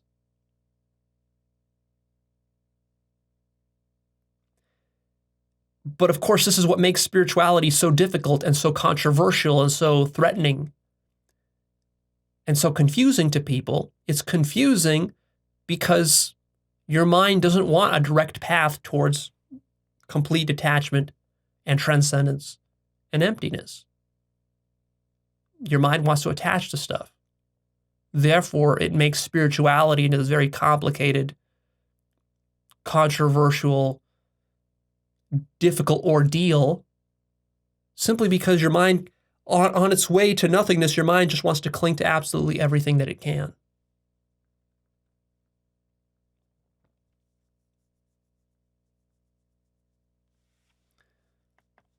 So you personally suffer when you can't go sufficiently meta, and also important domains of life like science, logic, politics, religion, they also suffer when they're not able to go sufficiently meta. Jailbreaking your mind, which again is one of our goals here with this work, requires that the mind go meta. The mind is always engaged in an active process of constructing reality. But the mind is not aware that it's doing so, and it needs to keep denying that it's doing so. Why is it necessary to deny the construction of reality? Because if you don't deny it, you realize that reality is a construction, in which case it becomes illusory, and therefore it loses its reality. So reality is really just a lack of consciousness of the fact that you're dreaming this whole thing up. So the trick is to dream it up, but then to deny that you dreamt it. That's the whole game. That's the game everybody is playing. Your mom is playing this game. Your dad is playing this game. Muslims are playing this game. Christians are playing this game. Scientists are playing this game. Conservatives are playing this game. Progressives are playing this game. Marxists are playing this game. Capitalists are playing this game. That's the game humans play. We're always constructing reality to suit ourselves. And that's why we're so touchy about it too. You see, because when you're constructing your reality to suit yourself, it's very fragile. It's very easy for it to break apart. Therefore, the ego needs to get very defensive and very manipulative about how it goes defending that. That's why it loves to argue and to debate and to troll, to leave little nasty comments online and stuff like this, and to wage crusades and holy wars. Those are all the tactics and methods that it uses to convince itself, first and foremost, that it's not constructing reality. But of course, that is the very evidence that it's constructing reality. Because if you weren't constructing reality, why would you be struggling so hard to maintain it? Notice how hard you struggle to maintain it. Why would you get emotional about issues of God or science or logic or math or business or politics? Why would any of these things emotionally affect you? Unless your survival hinged on it. Unless these things were sandcastles that could go at any moment with the next wave.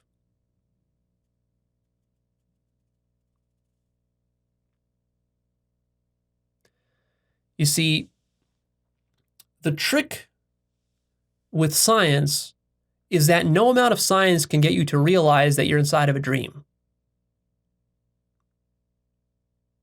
Because science is happening within a frame. See, this is what scientists don't understand, is that they think that science is just like this universal solvent, this universal method that explains and touches everything. But it doesn't. Science is just like a picture within a frame hanging on a wall in a giant museum that's filled with 1,000 other paintings.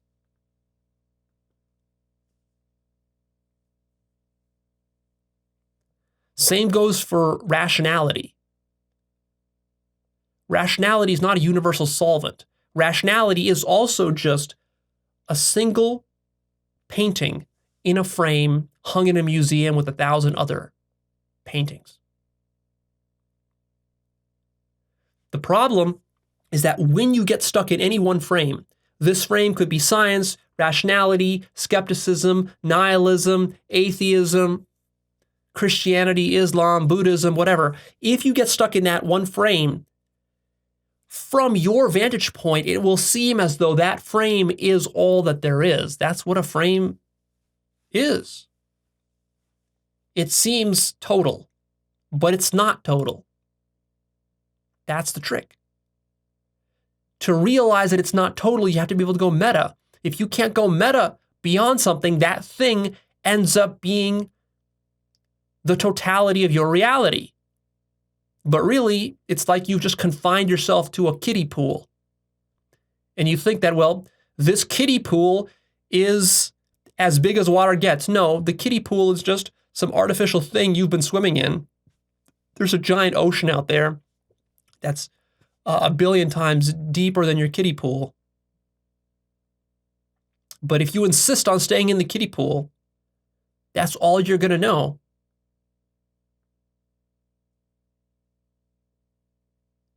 And no amount of logic or debate will convince you that there's more outside your kiddie pool. The only thing that will convince you there's something more outside the kiddie pool is the intuition that there might be something more, and then your personal effort to step outside the pool and go find something more. That would be going meta. If you're uninterested in doing that, If you're lazy and you don't want to walk outside the pool, then you'll be stuck in there forever, and you will be totally convinced that that's all there is. This is why scientists can be so dumb.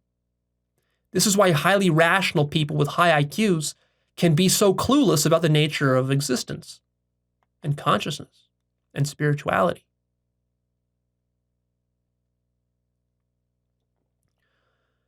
Why is meta such a deep feature of reality, you might wonder? What's so special about it? Why would reality be this way? Well, as we've talked about in the past, it's because reality is infinite. See, infinite means it has no limits. It has no outer boundary. It's completely open-ended. Infinite means there's always more. No matter how much of reality you've seen, there's always an infinite number more of reality that you haven't seen. That's the radical nature of infinity. If you want a deeper explanation of infinity, check out my 2-part series called Understanding Infinity Part 1 and Part 2. And beyond those 2 parts, I've also talked about it elsewhere as well. So reality is one, reality is infinite, or infinity, absolute infinity we could call it. But see, the problem is that us humans were finite creatures. And we create lots of finite closed systems via language, logic, thought, and symbols. We're always trying to grasp some little corner of reality, but every little piece of reality we grasp is not the whole thing, by definition. But then we take our little finite closed systems and we want to pretend as though they are the whole thing. But every finite closed system has a boundary around it. If it has a boundary around it, that means there's an inside and there's an outside. See, infinity is that which has no inside and outside. The inside and outside are the same. But in every finite closed system, there's always an inside and an outside. And this is where the problem happens. If you have a system that has an inside and an outside, that means you could be inside it or outside it. So to go meta is to jump from inside to outside. When you jump outside of it, you can see it. If you're inside of it, you can't fully see it. When you're inside of it, it seems like it is the total thing. When you're outside of it, you can see that, oh, this is just one part of something larger. Right? So since reality is made out of holons, we've talked about that in my episode called What are Holons? Go check that out if you don't know what a holon is. So since reality is composed of these holons, you can always jump outside of one holon to a higher one, to a higher one, to a higher one, infinitely. Because that's what infinity means. It goes on forever. And why is reality infinite and not finite? Simply because there can't exist anything outside of reality that would constrain it or put a boundary around it, because anything that's outside of it, by definition, has to be inside of it. Here's where it gets paradoxical and strange loopy. Because if you had two realities, you might say, well, there could be two realities. But then those two realities have to be connected into one larger reality. Because what would be the thing separating the two? Any boundary between two realities. See, to say that there's two realities, that means you must say there's a boundary between them. What is that boundary made out of? Is it made out of something real? If it's not, that means there's not two of them. If it is, that means that real boundary has to not be either one or two, but a third thing. And if it's real, and this is real, and this is real, all three are real, that means it's reality, real, one. Sit down and think it through with a piece of paper. There's a pretty simple logic to it. It's not that complicated. Most people just don't want to do the work. So, as it turns out, truth exists. Truth and reality are identical. And truth is infinitely meta. Truth is the whole of reality. Everything that exists is truth, with a capital T. And that truth is infinite. It spans forever. It's endless. And this truth is transcendental. It can't be captured with symbols, thoughts, logic, or any kind of closed systems or language. Anytime you try to capture the truth in a closed system, you can capture a piece of it, but the piece is never the whole. It's an infinitesimally small piece of the whole. Therefore, you can keep talking and talking and talking and talking, but you're never, ever going to be able to reach the end of truth. Truth will always remain transcendental. Truth always escapes symbolic and systemic encapsulation. And if you want more on why that is the case, check out my episode called The Metaphysical Implications of Gödel's and Completeness Theorem. So why do smart people not understand God? Because God is not a bearded man in the clouds. God is infinity. God is truth. God is infinitely meta. To understand God, your mind needs to become infinitely meta. Literally, you need to be able to detach from the whole of reality, every single one of your attachments.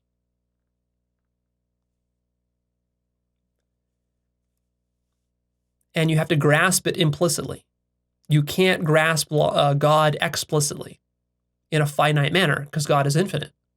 So you can't make God finite. So this is the mistake that scientists and rationalists and other materialists and folks make, is that they keep asking, like, Leo, show us a proof for God. But when you say a proof for God, what you're talking about is you're talking about a quantified, formalized, finite, explicit symbolic proof via language or logic or mathematics or whatever. But by definition, that can't be God because that's finite. See? The problem is that you're not understanding that. You're not understanding what you're asking for. What you're asking for is impossible. And you take the impossible thing you're asking for and you take that as evidence of the fact that God isn't real. But that's just because you're asking for something impossible. It's like you're asking for me to show you a square circle.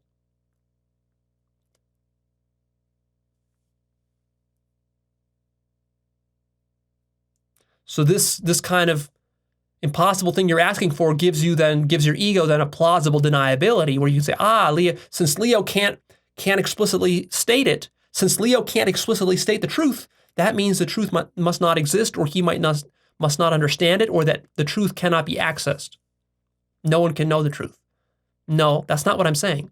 I'm saying the truth exists. You can access it. I've accessed it. Many people have accessed it. You can access it too. But you have to drop your foolish expectation to make the truth explicit. You can't make the truth explicit. You need to go meta. See, you're trying to get the truth while staying within your frame. And I'm saying you can access the truth, but not within your frame. You have to pop outside your frame. And the next frame, and the next frame, and the next frame. You have to pop outside of every single frame, and then you will get absolute truth. And if you cling to any frame at all, you will not get absolute truth. And because you're clinging to one particular frame somewhere in this infinite chain of frames, you think that there isn't truth or there isn't God. That's just because you're stuck. That's all it is. Your mind is just stuck. That's literally all that it is. And all of our work here is just to lubricate your mind. All of these videos, all of my talking, you might wonder, well, Leo, if the truth can't be spoken, how come you talk so much? Well, because the words are only fingers pointing to the moon. They're just lubrication for your mind, for you to lubricate your mind such that these frames stop clinging and you can just keep going meta, and not cling to anything. At some point, it's going to click in your mind that, like, you pop out of one frame, religion, then you pop out of the next frame, science, then you pop out of the next frame, mathematics, then you pop out of the next frame, logic, then you pop out of the next frame, physical objects, then you pop out of the next frame, time, then the next frame, space. You keep popping out of every single frame until you realize they're all just fucking partial frames, and it doesn't matter what the fucking content of the frame is. It doesn't matter if it's religion or science or anything. Mathematics, it's all imaginary, and you keep popping out of it forever until you're fucking dead. And you realize in the end that the final frame that you have to pop out of is the thing you call your life. And then you're awake.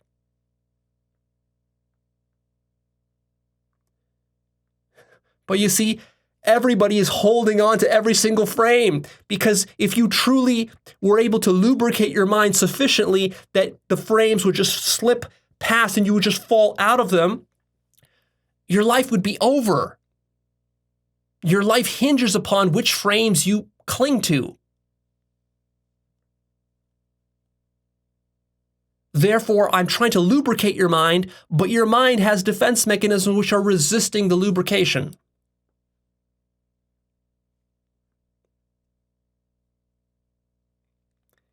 And nobody can help you with that but you. You have to want this. It can't be done to you. If you're too scared of the consequences of what's going to happen, if your mind is fully lubricated and every frame is broken, then that fear you have, whatever level of fear you have, that's exactly where you find yourself in life. That's where your mind is stuck. Your mind is stuck by your level of fear. The more of the fear, the lower down you're stuck. You'll be stuck somewhere in Christianity or in Islam. If you have a little bit less fear, you'll be stuck in science and atheism. If you have a little less fear, you'll be stuck in some spiritual thing, Buddhism or whatever. You have a little less fear, you'll be stuck somewhere higher up.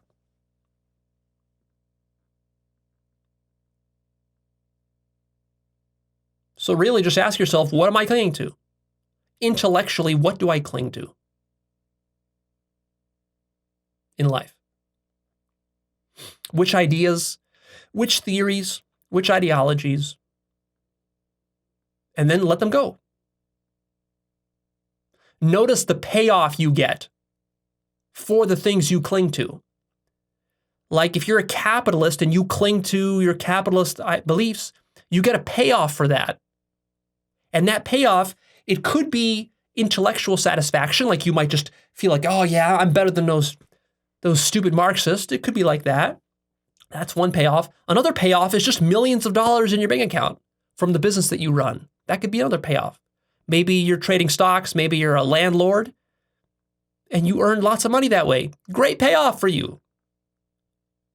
Do you want to let it go? No? Okay, well then you'll be stuck where you are.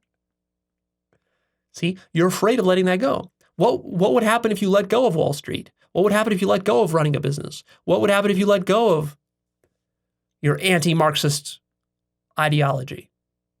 The kind of satisfaction you get for hating Marxists. That's just one example.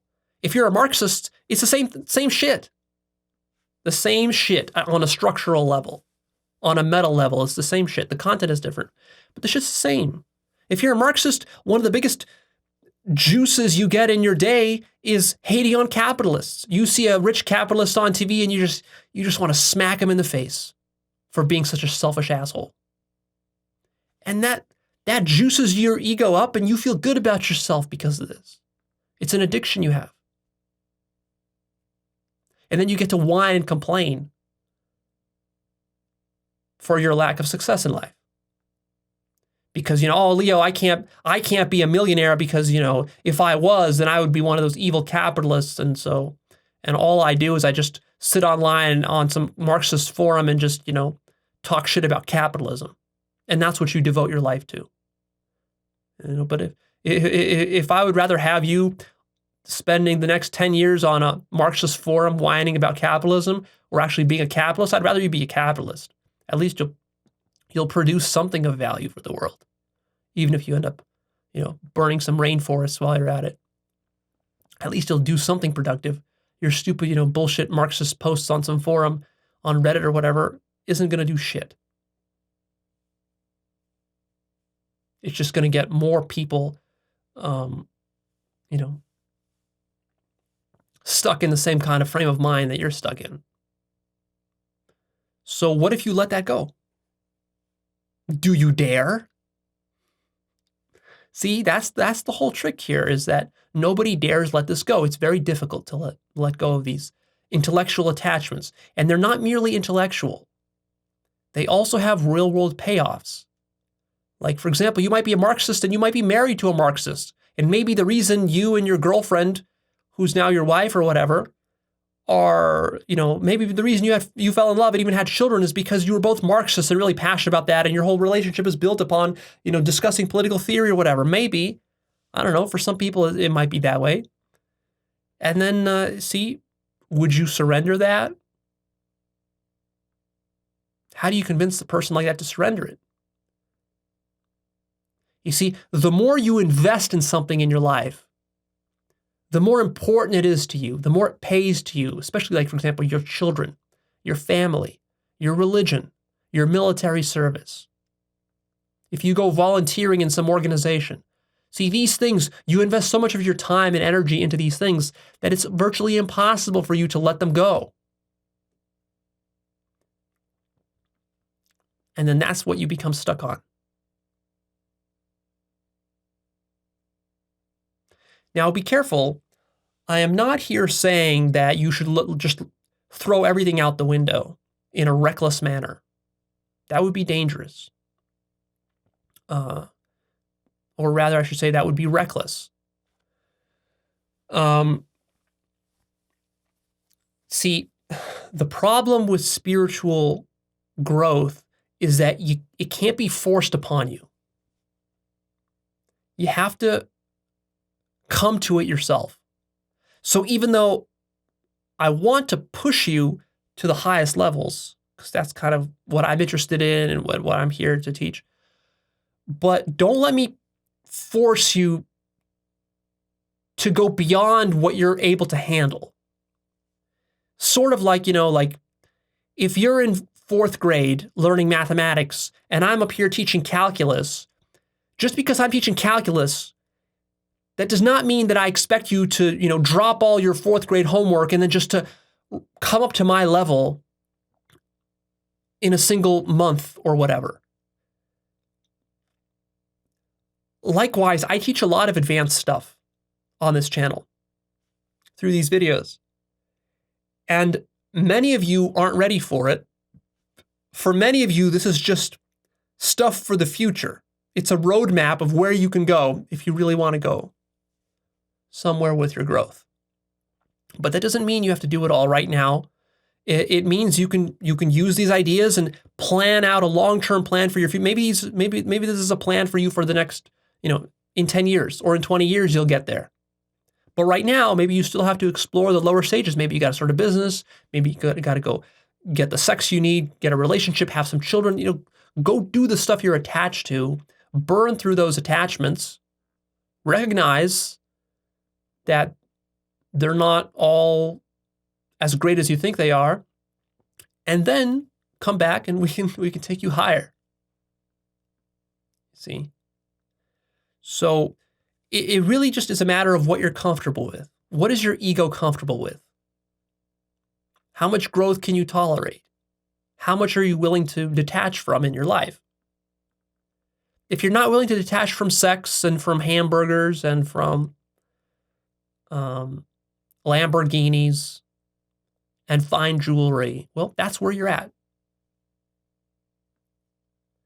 It would actually be a problem if you tried to fake it and you tried to act as though you're above these things, but really you're not. You see, that's the trap here. It's very tricky. There's a lot of traps in this work, so watch out for this one. If you're trying to follow me, make sure you're honest with yourself where you're at in your growth. Roughly, how dense is your ego? And just be honest about that, if not to me or to others, at least to your own self.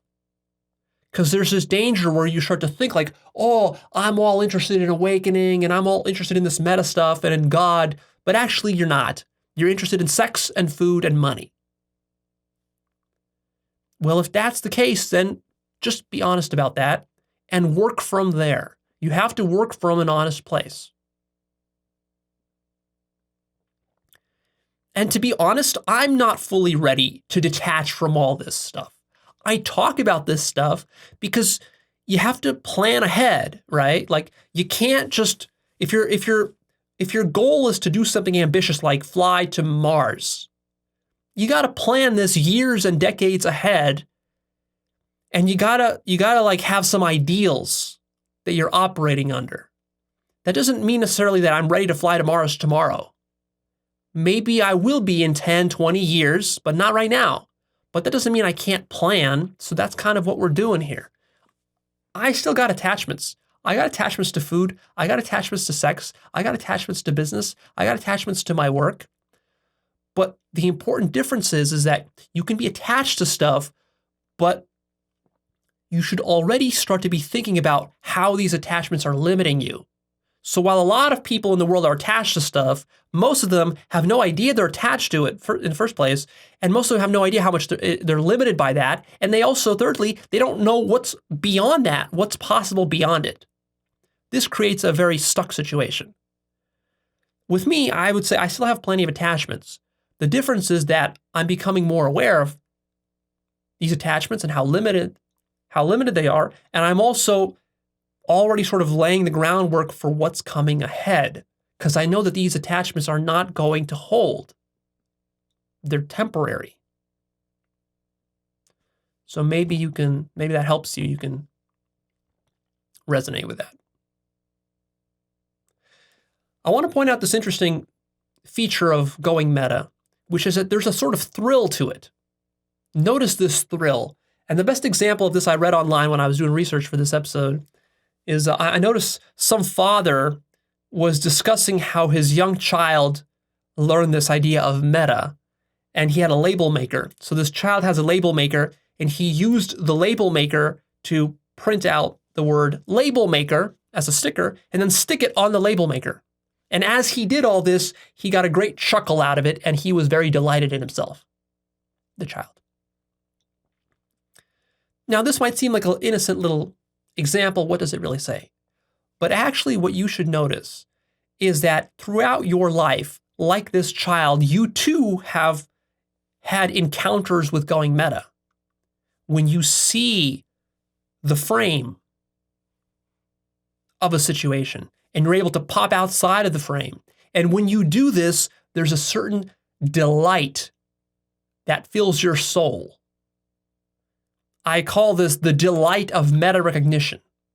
You recognize that the finger is pointing towards the moon rather than just a finger that you look at. You discover that there's something implicit that's being suggested. And then when you discover that implicit thing, it gives you delight. It feels like you've discovered a hidden truth about reality. It feels like an inside joke. And that's what a lot of awakened people report when they awaken. You know, sometimes you can ask an awakened person, so what was it like for you to awaken? And they just laugh, they chuckle. Or they just say, I get it. It's God's cosmic joke. Why do they say that? Because there truly is a delight in recognizing this sort of secret mystery behind existence.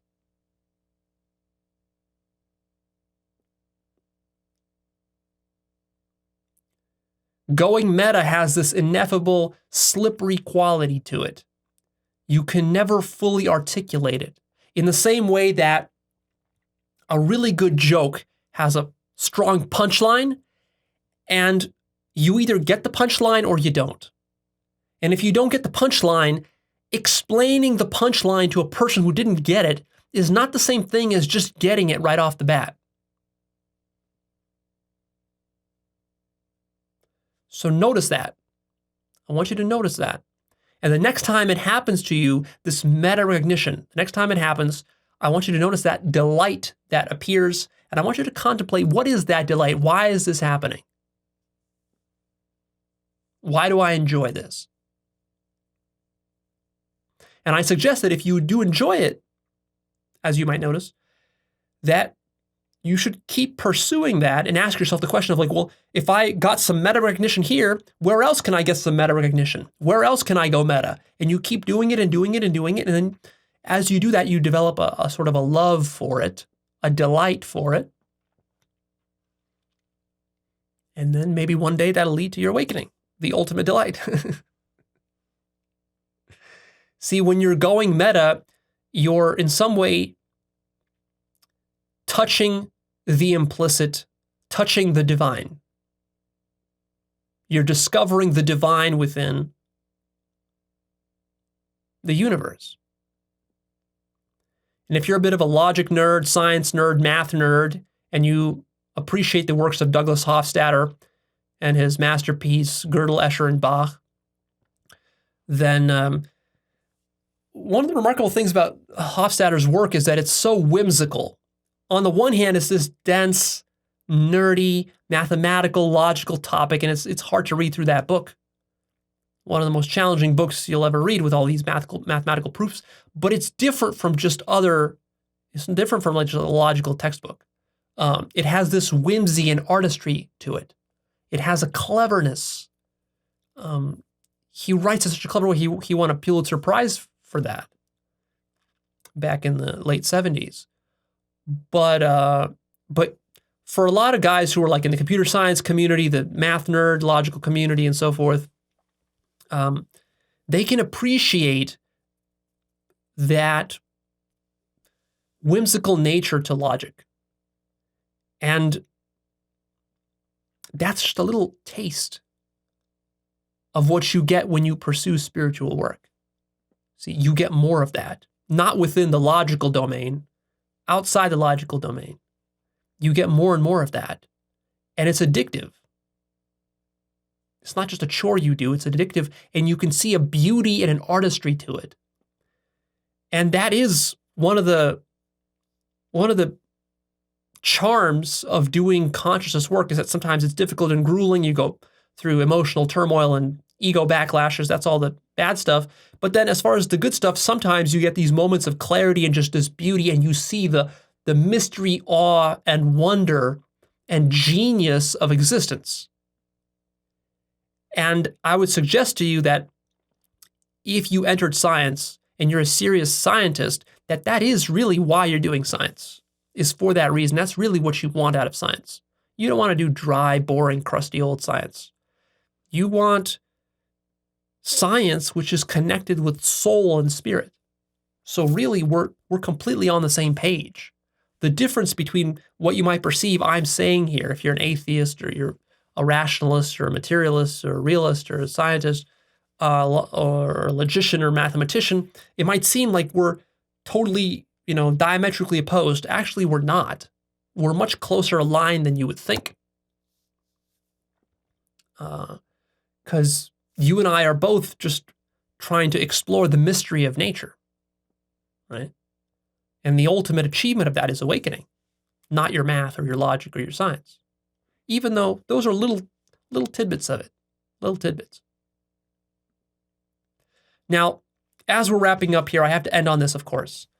No episode about going meta would be complete unless we went meta on the topic of going meta, of course.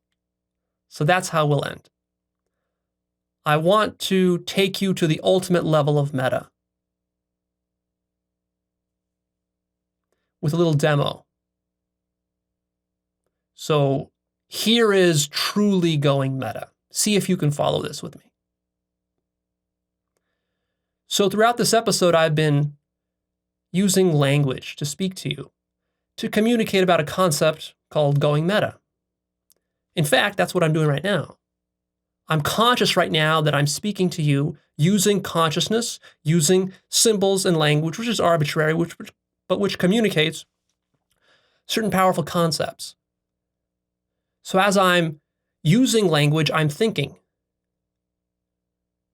And as I'm thinking, my thinking is triggering your thinking through this medium of language. That's exactly what is happening right now.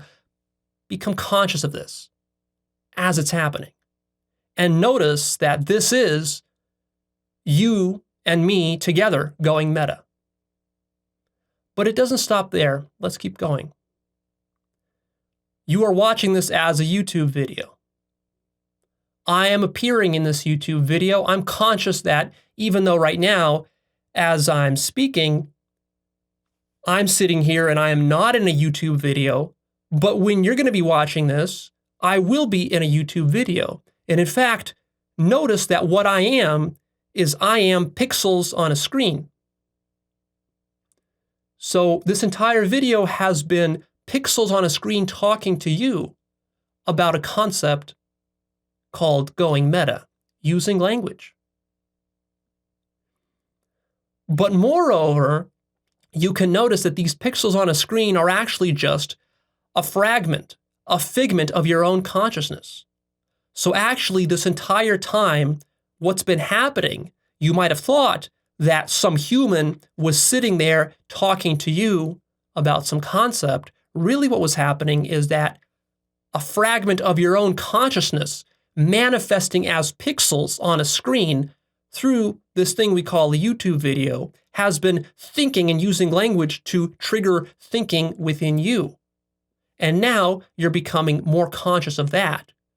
Become conscious that the YouTube video and this screen full of pixels is your own consciousness.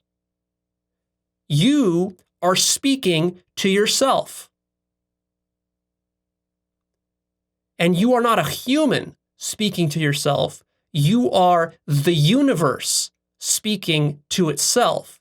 The universe now, as it is talking, is also hearing these words and becoming conscious of itself as the universe. You are the universe talking to yourself, becoming conscious of yourself as the universe. The universe is reminding itself that it is the universe because the universe forgot.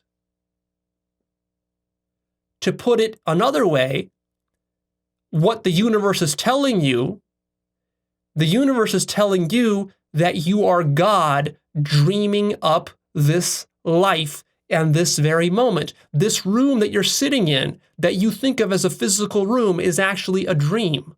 Your entire life is a dream. Your childhood is a dream, and the ideas you have of your death is a dream. This, everything you're experiencing right now, what you are is God. God talking to itself. God being God. God going meta in order to tell itself to wake up to the fact that it is God.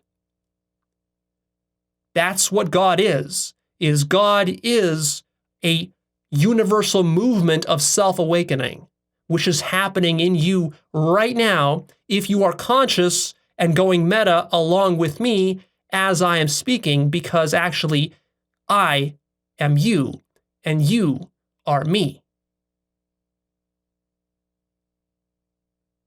And if you can recognize that, you're awake.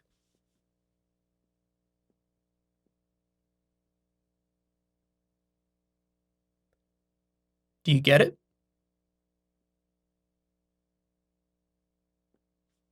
Ta-da!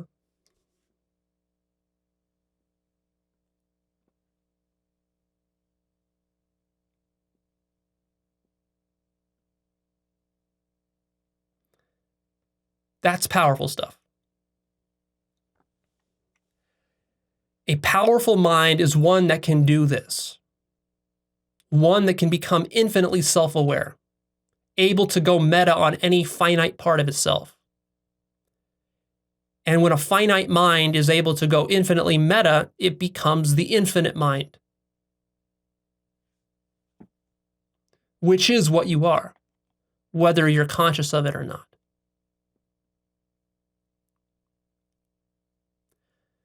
That's it. I'd like to point out some related videos for you to watch that will dovetail nicely with this concept of going meta. So the first one is called Reality is a Strange Loop. The second is Metaphysical Implications of Gödel's and Completeness Theorem. The third is Explicit versus Implicit Understanding. The fourth is called Context versus Structure. The fifth is Understanding Recontextualization, followed by How Paradigms Work, and lastly, Developing Introspection. All of these, if you watch all of these together, You will get a much deeper understanding of all of them. They will all interpenetrate and bolster each other to help you to crack the tricky mechanics of how your mind thinks about the nature of reality. All right, I'm done here. Please click that like button for me and come check out Actualized.org. That's my website. You will find my blog. You will find the book list. You will find a life purpose course. You will find the forum. You will find other resources that I post there and future courses that I will be releasing that you should stay in touch with me about. If you'd like to support Actualized.org, you can do so at patreon.com/actualized. And the last thing that I'll say is just this, that our work here is to build up core concepts within your mind that you can use for the rest of your life to make sense of reality. So a lot of times I will publish these videos that have these rather esoteric, impractical, abstract seeming titles or topics. And you might wonder, well, what does this have to do with anything? What does this have to do with helping me in my life? For example, the concept of going meta. When you just read that as a title, it's like, what is this going to do for me? But you see, you have to be more of a long-term thinker. You have to appreciate that we're doing something bigger here than what most YouTube channels are doing when they're trying to teach you some self-help. I'm really expecting that you see the value of this work long-term and that you stick with me to build up the core concepts, to build a foundation.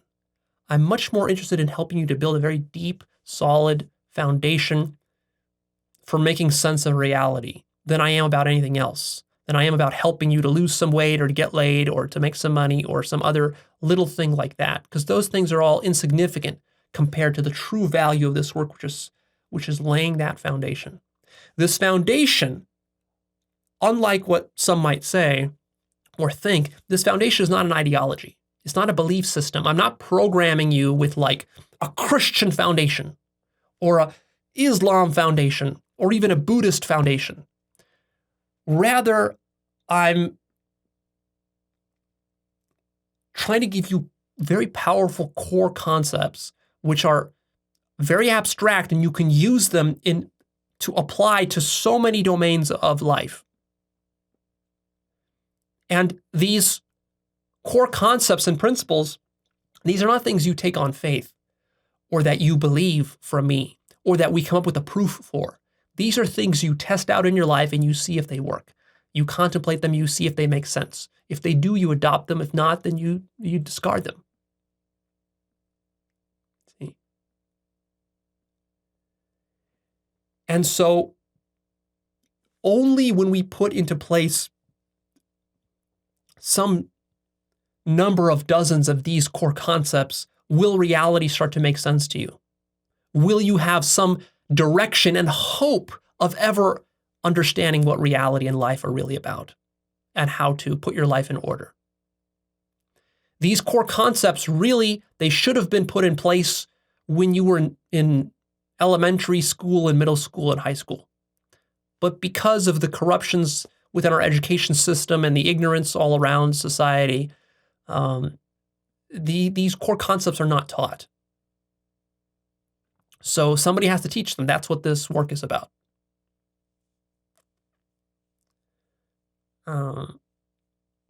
So if you look around you and you see that most people in the world do not have a good sense of what's really going on in life, you can ask yourself the question, you can start to wonder, why is that?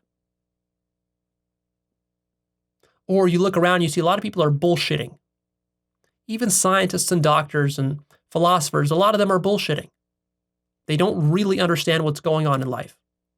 Why is that? You might start to suspect that it might be because they haven't really dug deeply enough and built a solid enough foundation of core concepts that are necessary, nor have they even been interested in that kind of work. They've been interested in something else. And so if that's the case, then you can start to take more seriously the importance of these core concepts. And you'll get excited about learning new ones and putting them into place and then using them to make sense of reality. Ultimately, I am not the one who's making sense of reality for you. Only you can do that for yourself. I'm just sharing with you possibilities, my own conclusions and discoveries, things that make me excited, which would be fuel for you, to inspire you, to motivate you. And I try to kind of give you the tools and techniques and directions in which to go and to explore and to do your own exploration. In the end, the only one who can make sense of life is you. Only you can do that. But even to get that idea in your mind that you can make sense of life